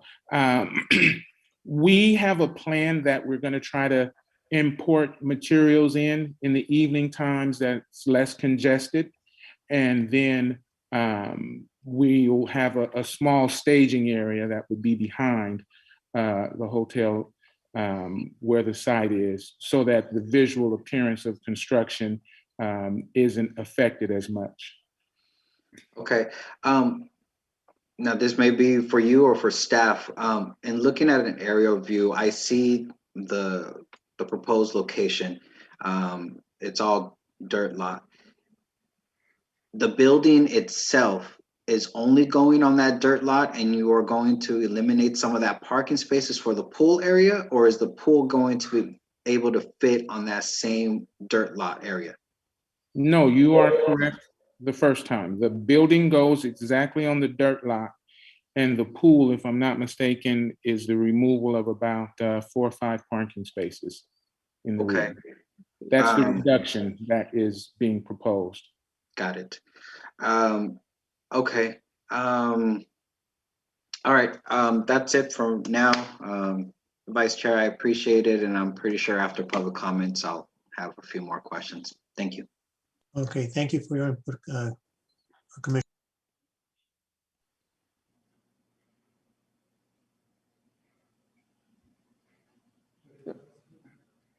Sorry, I was mute here.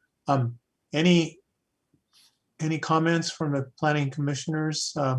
Questions?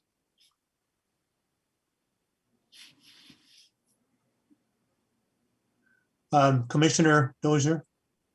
Yes, thank you, Chair. I just wanted to, just a general comment. I remember working working projects on this site a couple of times in planning commission meetings in the past. And in general, there was a question that Commissioner Meyer had kind of commented on the office space. And that came about when this project or this site was first being redeveloped by Food for Less, and Target, the old Target building vacated and so forth. And Food for Less acquired the whole site, and a portion of it that they had originally set aside was for office space. At that time, the Planning Commission was a little concerned with that because directly across the street, we have the 2 tallest buildings in Oxnard, and they're never full capacity. So there's plenty of office space and conference room meeting space in that area. So I feel that the hotel is a better use of that space, because the office space was in my opinion, was going to be an overkill. So I'm kind of pleased to see that whoever owns that site, be it Food for Less, decided to go in a different direction.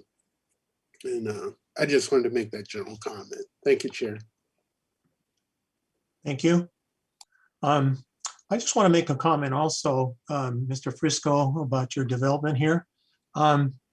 It seems to some extent the right development at the right time, because we have over 200,000 people here in Oxnard.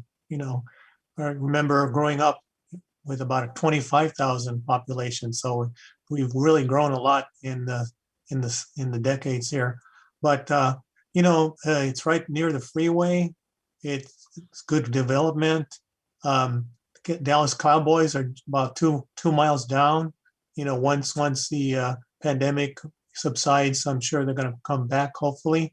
But it's seems like a really good project. Vice Chair Sanchez, this is Scott Kolbitz on staff. It's staff's observation that we seem to be drifting a little bit from the presentation and planning commission comments into deliberation. And before we go down into deliberation, I wanted to remind everyone that we do have public comments, public speakers on this item. So Okay. if we wrapped up the planning commission question portion of this meeting, it would be completely appropriate to go to public comment at this point. Yeah. Any other comments? Because I thought I was the last one.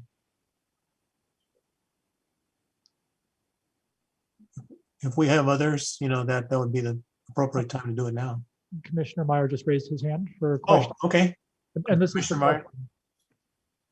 Thank you, Vice Chair.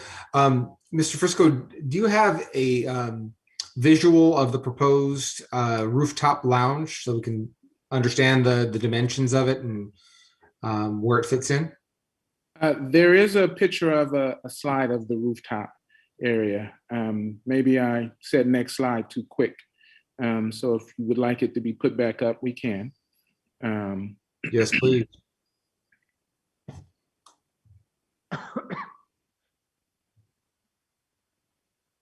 And we're working on navigating there. Yeah, next.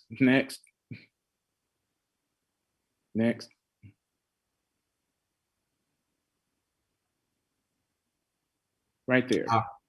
Okay.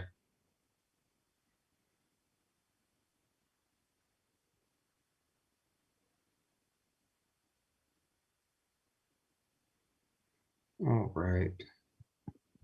So looking at that, you see the coastline and the beach because of the height. So it's kind of cascading. Understood.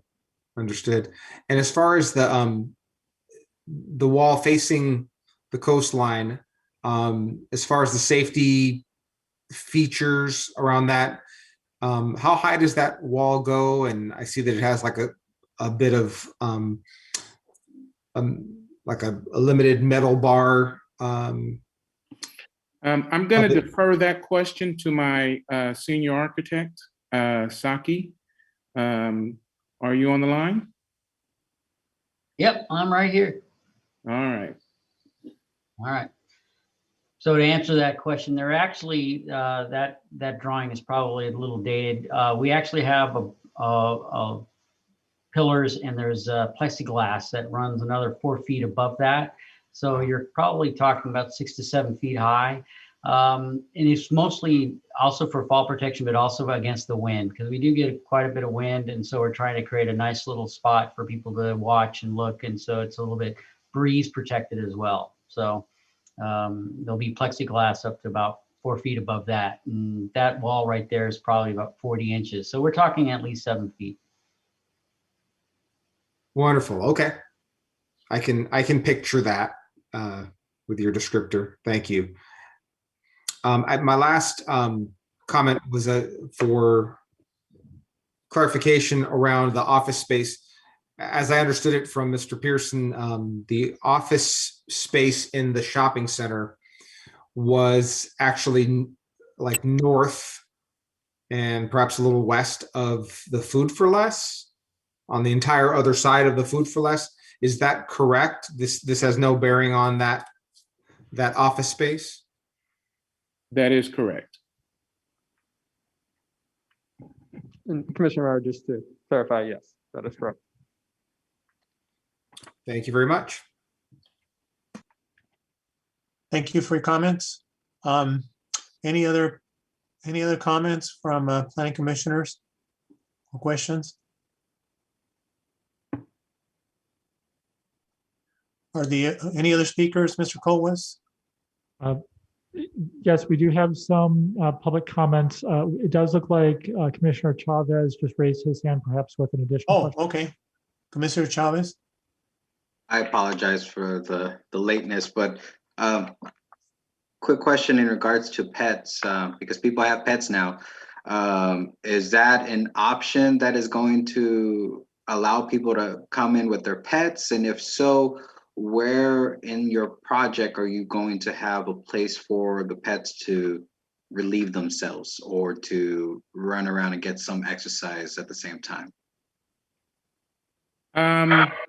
I believe you have asked the one question that I have not fully designed through. But yes, the Hilton brands are very pet friendly, and they do have a number of artificial packages that are available to give to guests upon arrival. We always see pet waste as organic material. So, I mean, it is, and most people are responsible to collect it. But in the event that they don't, we will have staff on site to address that issue. And we're not opposed to having some actual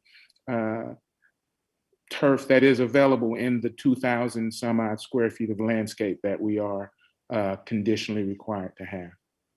And I also want to ask this question because you made this comment earlier in regards to being a very green and eco-friendly building. And I know my fellow Commissioner Meyer will appreciate this.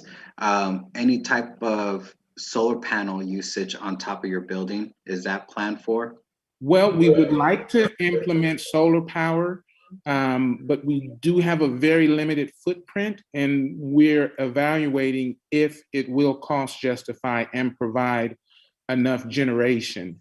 But aside from that, I mean, all of our lighting, all of our water heaters, all of our elevators, we've stepped everything up to reduce the need, use, and footprint from the electrical side. And we also have increased insulation and triple glazed windows to add more of an energy efficient, as well as a sound consciousness, being so close to the train that comes.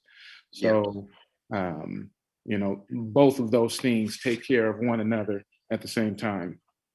So just for clarification, yes or no is all that's needed.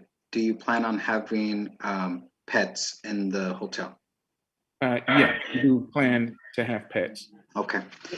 Thank you, Vice Chair. Or someone gonna jump in? Yes, this is Joe Pearson. Commissioner Chavez, we also have a condition on the project, condition 101.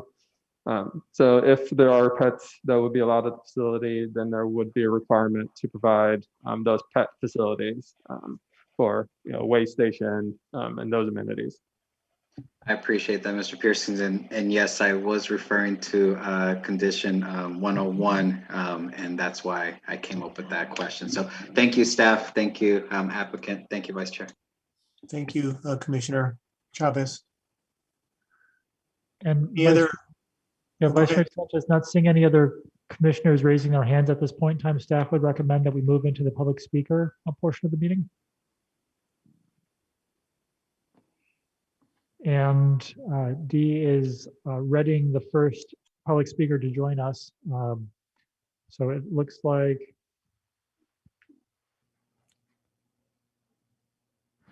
there's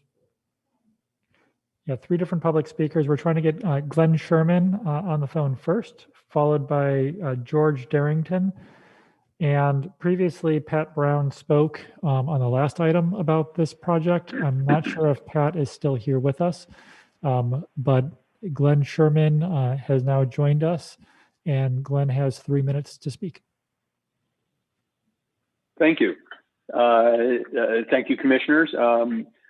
I am counsel for Gold's Gym, and we are new to hearing the degree to which this project has moved along without having the input from those who really are going to be impacted by the shopping center changes.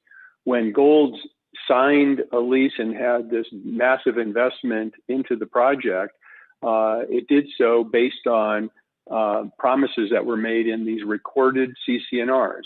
And they limited the height to 35 feet. We are now looking at a hotel that is going to be double that. It's going to be a monster right next to us. And we are very troubled by the fact of how it's going to impact us. And the impact on parking also is always a challenge when what we bargained for was a retail shopping center. And that's what the CCNRs require. And that's what we would have the right to enforce if we had to. But we really don't want to have to go that route. We are wanting to be proactive and helpful. But what we've got is a hotel that might be very useful for the community in the middle of a retail shopping center. And the impact on orientation, where people are going to park, this is common parking. Everybody can park wherever. And there's no restrictions on the parking, it's common.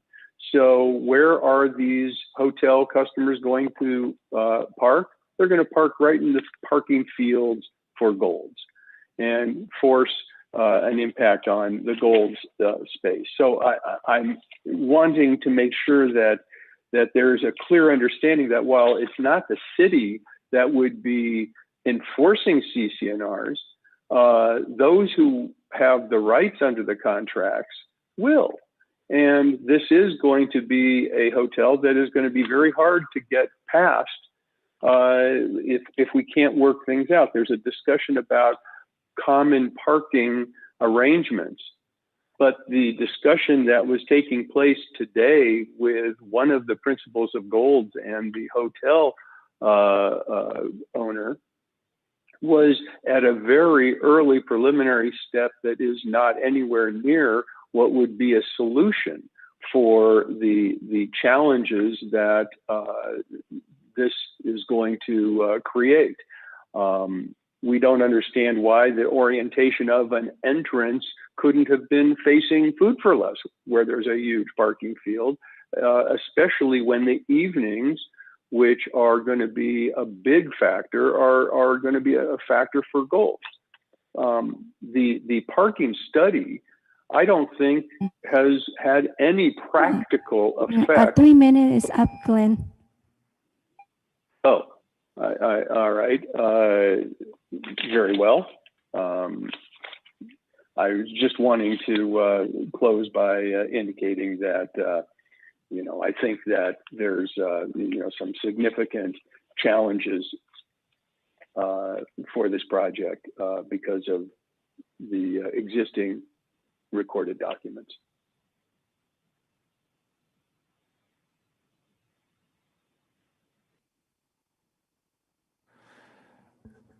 And Vice Chair Sanchez, there's one other caller that we believe is George Darrington. So we're going to allow George Darrington to talk at this point in time. It does appear that Ms. Brown has left the meeting and we don't have her ready to speak on this particular item. We can recite her prior comments she provided on the last item that were intended for this one. Essentially, it was a concern about were adequate number of parking spaces being provided, in essence, was her question. Okay, thank you. Welcome.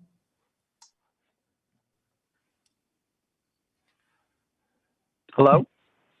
And George Darrington, is that you? No, this is Willie Banyas, Vice President and COO for Gold's Gym. Okay. Let's go ahead and have you, you have 3 minutes to speak to us. Thank you, sir. And thank you, commissioners. Hello, Marcus and team.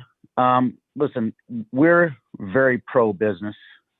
We worked hard to get our health club in the Oxnard community. It's not easy jumping through all the hoops that has to happen to open up a business in Oxnard. And we did so with a presentation from the current owner, Red Mountain, and Kroger, that Their plan was supposed to be following the site-specific plan that was approved for shop spaces, which was small retail, 2 to 3, 4,000 square foot in and out type of facilities. So you could imagine that after we put about $6 million into this business, and we are also looking to purchase the real estate, that it was a shock to see the project get as far as it did. I did have the opportunity to speak to Marcus Frisco, and he's a very nice man, and I hate to be stopping progress, but we have to be cautious because we have already invested, we are here. And when any parking study was done, it was either theoretic or early on when we were just opening. We're now up to 10,000 members. We're still basically outdoors. And we haven't seen the full effect of what the parking is going to be like when we're up and operating. And I appreciate the study that was done.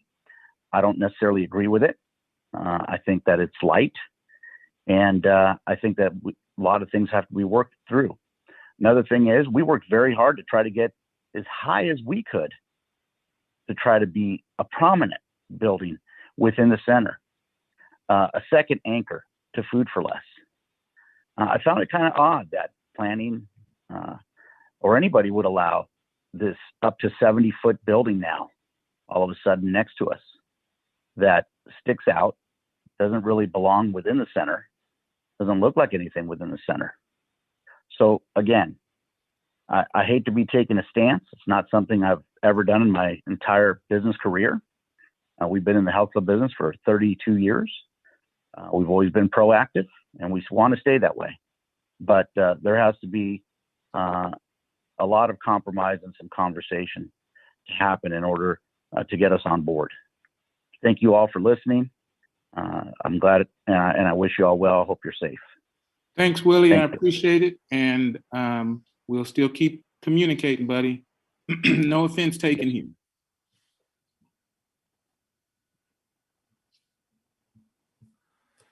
And Okay. Vice Chair Sanchez, that is the end of our public comment speakers. So we provide the microphone back to you to lead us through the rest of the conversation. If the Planning Commission has any follow-up questions for staff or the applicant, we're here. And if not, then it's on to deliberations by the Planning Commission. Okay. Are there any comments or questions concerning this presentation? I'm looking for, here we go, Commissioner Chavez. You gotta be faster than that, Commissioner Meyer. I thank you, Vice Chair. It's a question for staff. Now, I understand our legal counsel said in regards to the CCNRs that it's not something that the commission should look into or have part of the discussion. But I am very curious in regards to that if they take an action and it looks like it's on the county level, what happens to the project? What role does the city play, if any? What actually happens after that? Happy to address that issue. To the extent that Gold Gym decides to pursue a challenge, they first would have to file an appeal of this matter, which would go to the city council. The city council would then make their determination. The city council approved it. Then Gold's Gym could file a lawsuit seeking to overturn this project. So those are the steps that would happen. That assumes, of course, that the Planning Commission approves the project tonight. In that case, then the applicant could appeal to council to have the city council approve this project. Okay, thank you.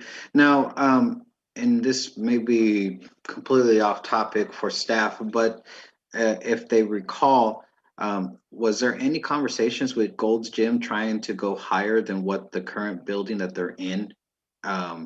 Did they try to request that? And I don't know, maybe Commissioner Dozier can jump in and answer that if he recalls, serving on the commission for a while. Yes, I can add a little bit of history. At the time, Gold's Gym was relocated from the, I don't know if that's south side, but the other side of Oxnard to this side. The facility that they left is about the same size as the facility that they're now in. Also, the facility that they left from was also close to a hotel. So that's just the history behind it. As far as building heights go, I don't know if staff's aware of that. Because one of the speakers did make a mention that they did try to go higher, but it sounds like they were denied doing that. But now we have this hotel before us. Commissioner Chavez, this is Scott Colvitz chiming in here.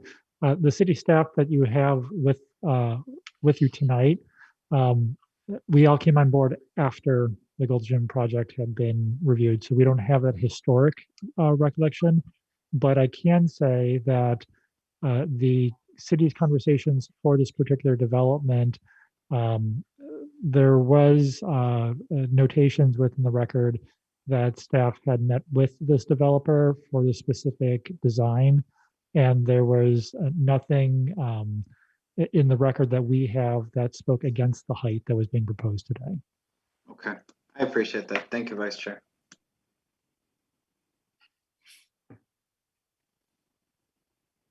Is there going to be any further deliberation or any questions? What would the next step be at this point? Vice Chair Sanchez, the Planning Commission is in deliberations. Essentially, the public hearing portion is closed, which means the applicant team at this point in time is not to engage further. And commissioners are here to provide their perspective on the project. And then ultimately, we will be looking for a motion. Staff has provided a motion that we're recommending that the project be approved subject to findings and conditions. But ultimately, it is the Planning Commission's role to make that decision tonight. Okay. So from the Planning Commissioners, any thoughts at this point? So this is our deliberation time. We're done with questioning. If you have questions, this would be the time to do it. If you have a question, or if anybody does.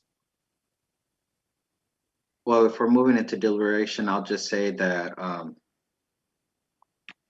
I had a few concerns in regards to the construction phase, but it sounds like those steps are being addressed as far as nighttime offloading, which I can appreciate because this area does get extremely busy throughout the days, the traffic in the area.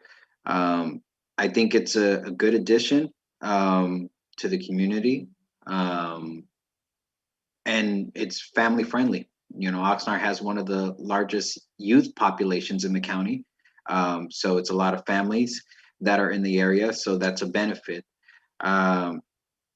I still am a little concerned in regards to that rooftop family lounge, though. That just worries me a little bit. But other than that, I can support this project because, again, it is an added benefit, and it does, it caters to a wide range of different demographics, from families to even a single individual and a couple. So I can support this. Thank you. Thank you for your thoughts. Any other commissioners? I'm looking for some hands. Okay, Commissioner Dozier. Yes, just to kind of further add a little bit of detail to what my comment was earlier, and Gold's Gym has been in Oxnard for quite a while. They've been here as long as I've been here, so at least 10 years or longer. However, there has been some breaks in the service. And like I said, the original site when I first came was on the other side of Oxnard. And coincidentally, it was within walking distance of the Hilton Gardens Hotel that I believe is still operating there. So it would be my understanding that the hotel provides customers to the gym. That's why typically you find gyms and hotels coexisting.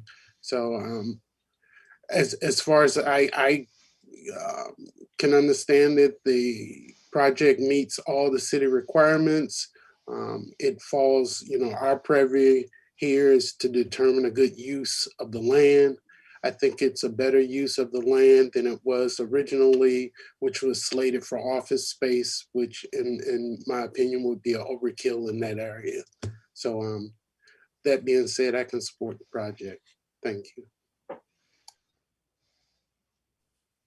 Any other comments from planning commissioners? Commissioner Meyer has his hands up. Okay, Commissioner Meyer, then Commissioner Furig after that. Thank you, Vice Chair. Yeah, I appreciate the presentations and question and answer opportunities with the applicant and with staff. It seems that within the scope of what we're here to explore, the project appears suited to what our code requires and meets a stated purpose in the community. I can understand the concerns of Gold's Gym as a neighbor, that they may have to get addressed in other matters and other ways and in different venues. But notwithstanding, the designs, the plans, the reasons for the request for the extension in height is understandable given the footprint that we're working off of and the value of additional height for a hotel. I don't foresee it, knowing the areas I do, being a particular eyesore in that regard. So I can support the project.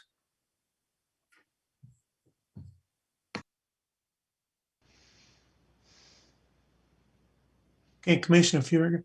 Yeah, I'm in alignment with what Commissioner Dozier said. I think it'd be a great project. Whenever I've traveled, most of the hotels do have a gym facility, but it's just not sufficient. And they partner with a gym, and the gym is more than, and I love visiting new gyms. So I think it would be a great partnership in the future. I'm looking at an aerial map of the location, and maybe in the future, there's the potential for Gold's Gym to be able to use that massive rooftop they have so that they can provide an outdoor facility, and they would be pandemic friendly, so to speak.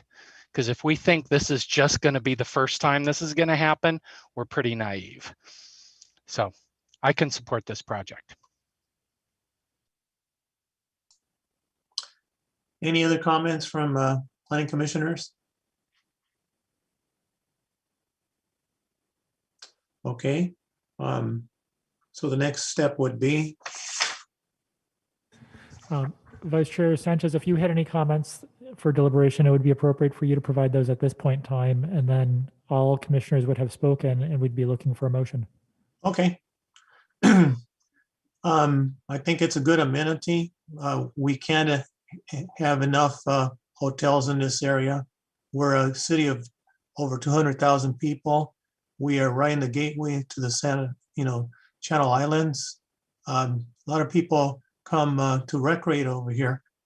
My wife's friend of my wife said she wanted to come visit us over here because our beaches are there.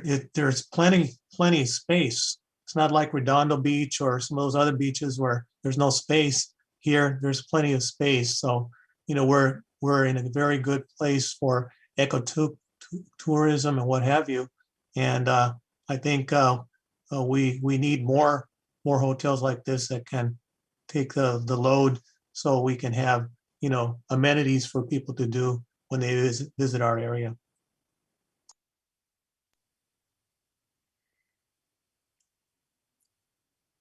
Vice Chair, I would like to make a motion.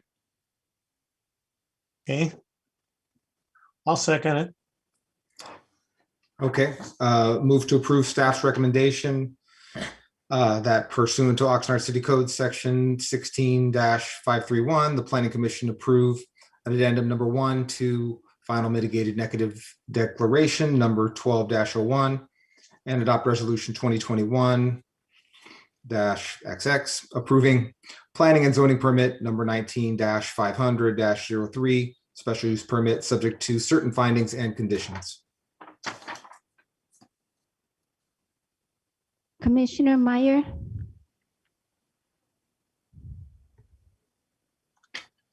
Do we have a second? Yes, I second it. Commissioner Meyer, Yes. Vice Chair Sanchez, Yes. Commissioner Chavez, Yes. Commissioner Dozier, Yes. Commissioner Furring, Yes. motion passes. Congratulations.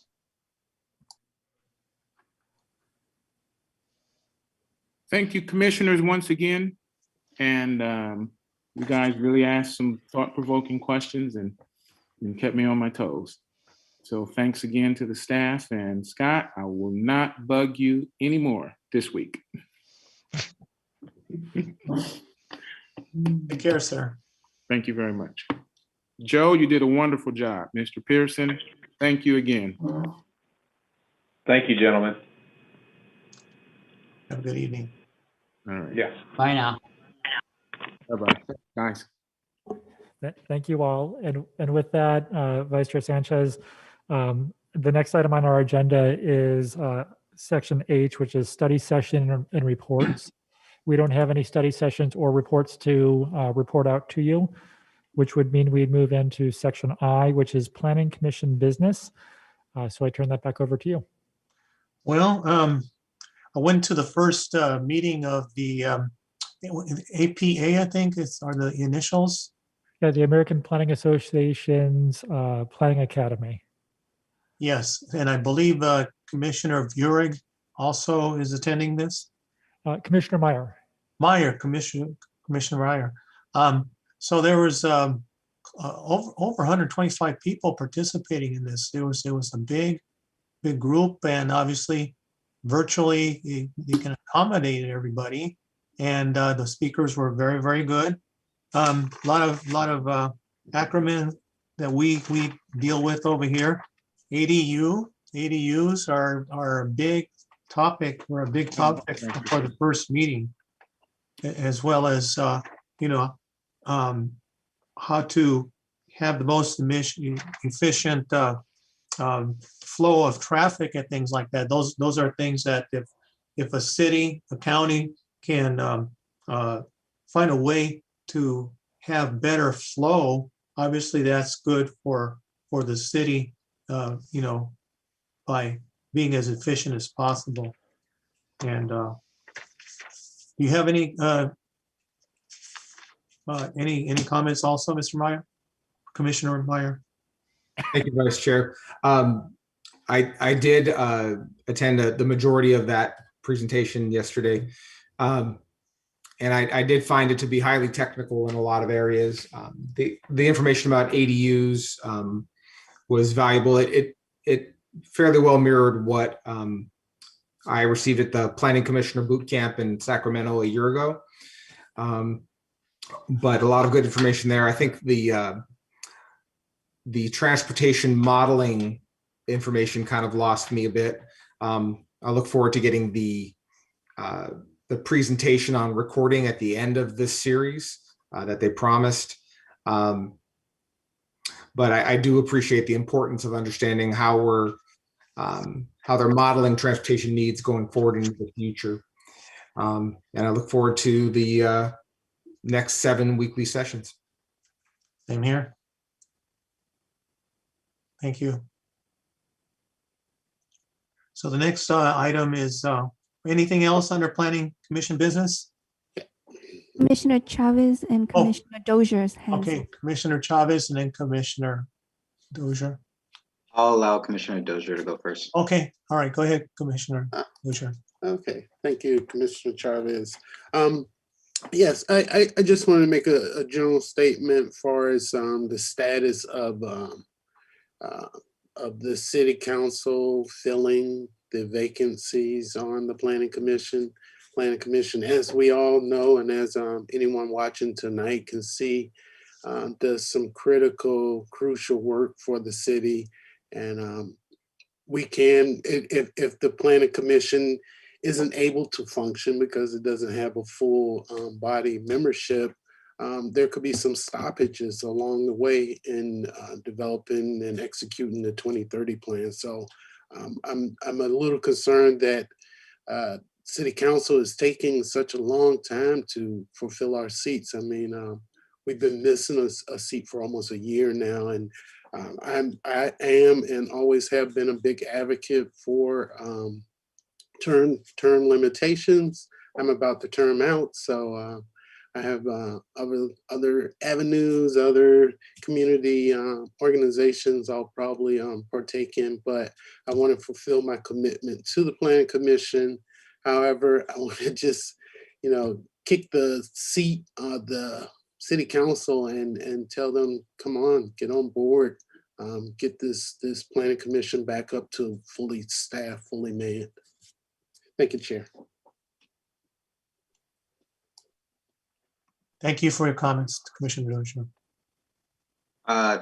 Thank you, Vice Chair. Just a couple of comments. If you may or may not be aware, I sit on the Ventura County's Transportation Commission as representing all 10 cities in the county.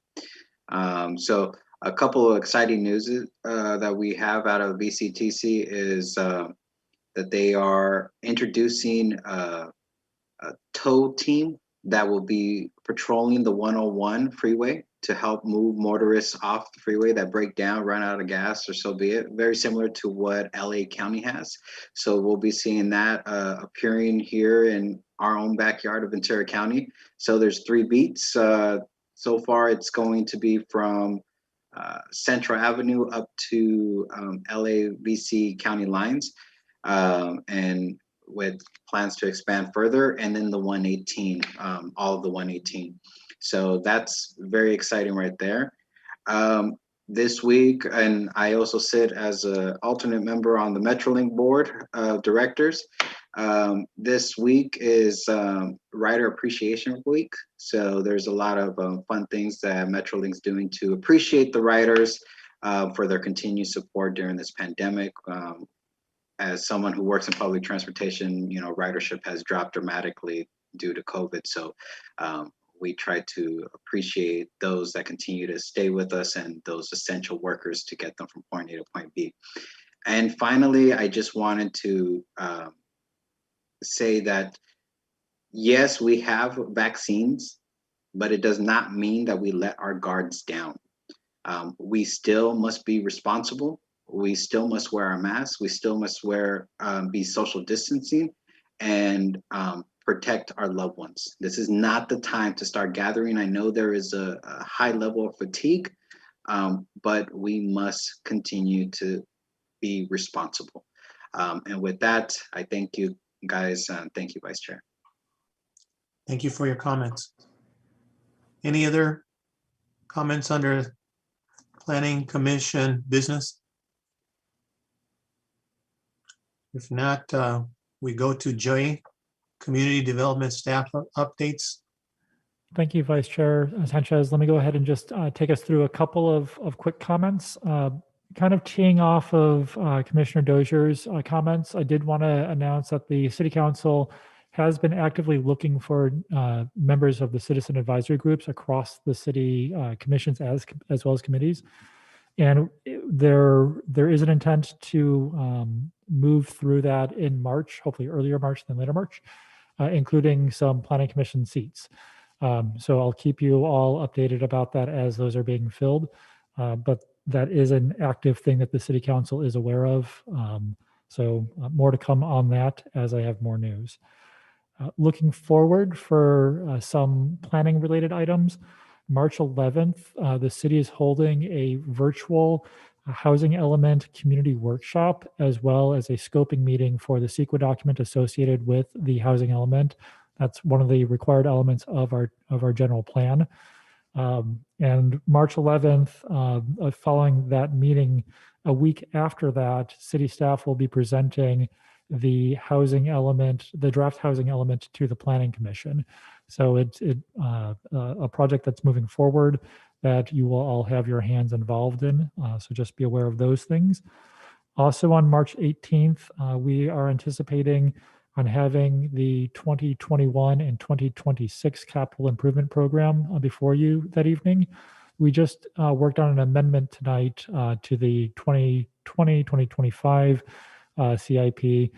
It was specifically to focus on those 3 new items and make sure that there was a general plan consistency, LCP consistency findings, so we could fund various projects. The next 5-year cycle, the 2021-2026, the full CIP was not ready to bring before you tonight.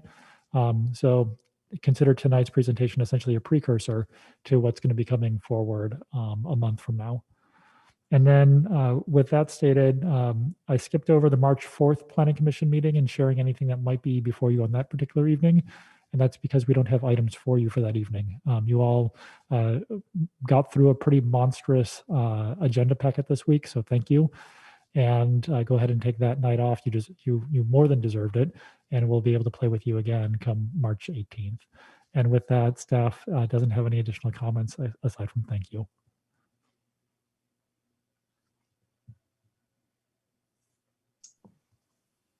Any other comments at this point? If not, we're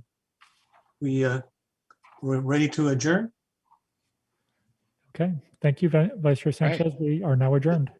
All right. Thank you, everybody. Thank you, Good Mr. night. Chair. Thank you, Night. everybody. Vice Chair, leading. All right.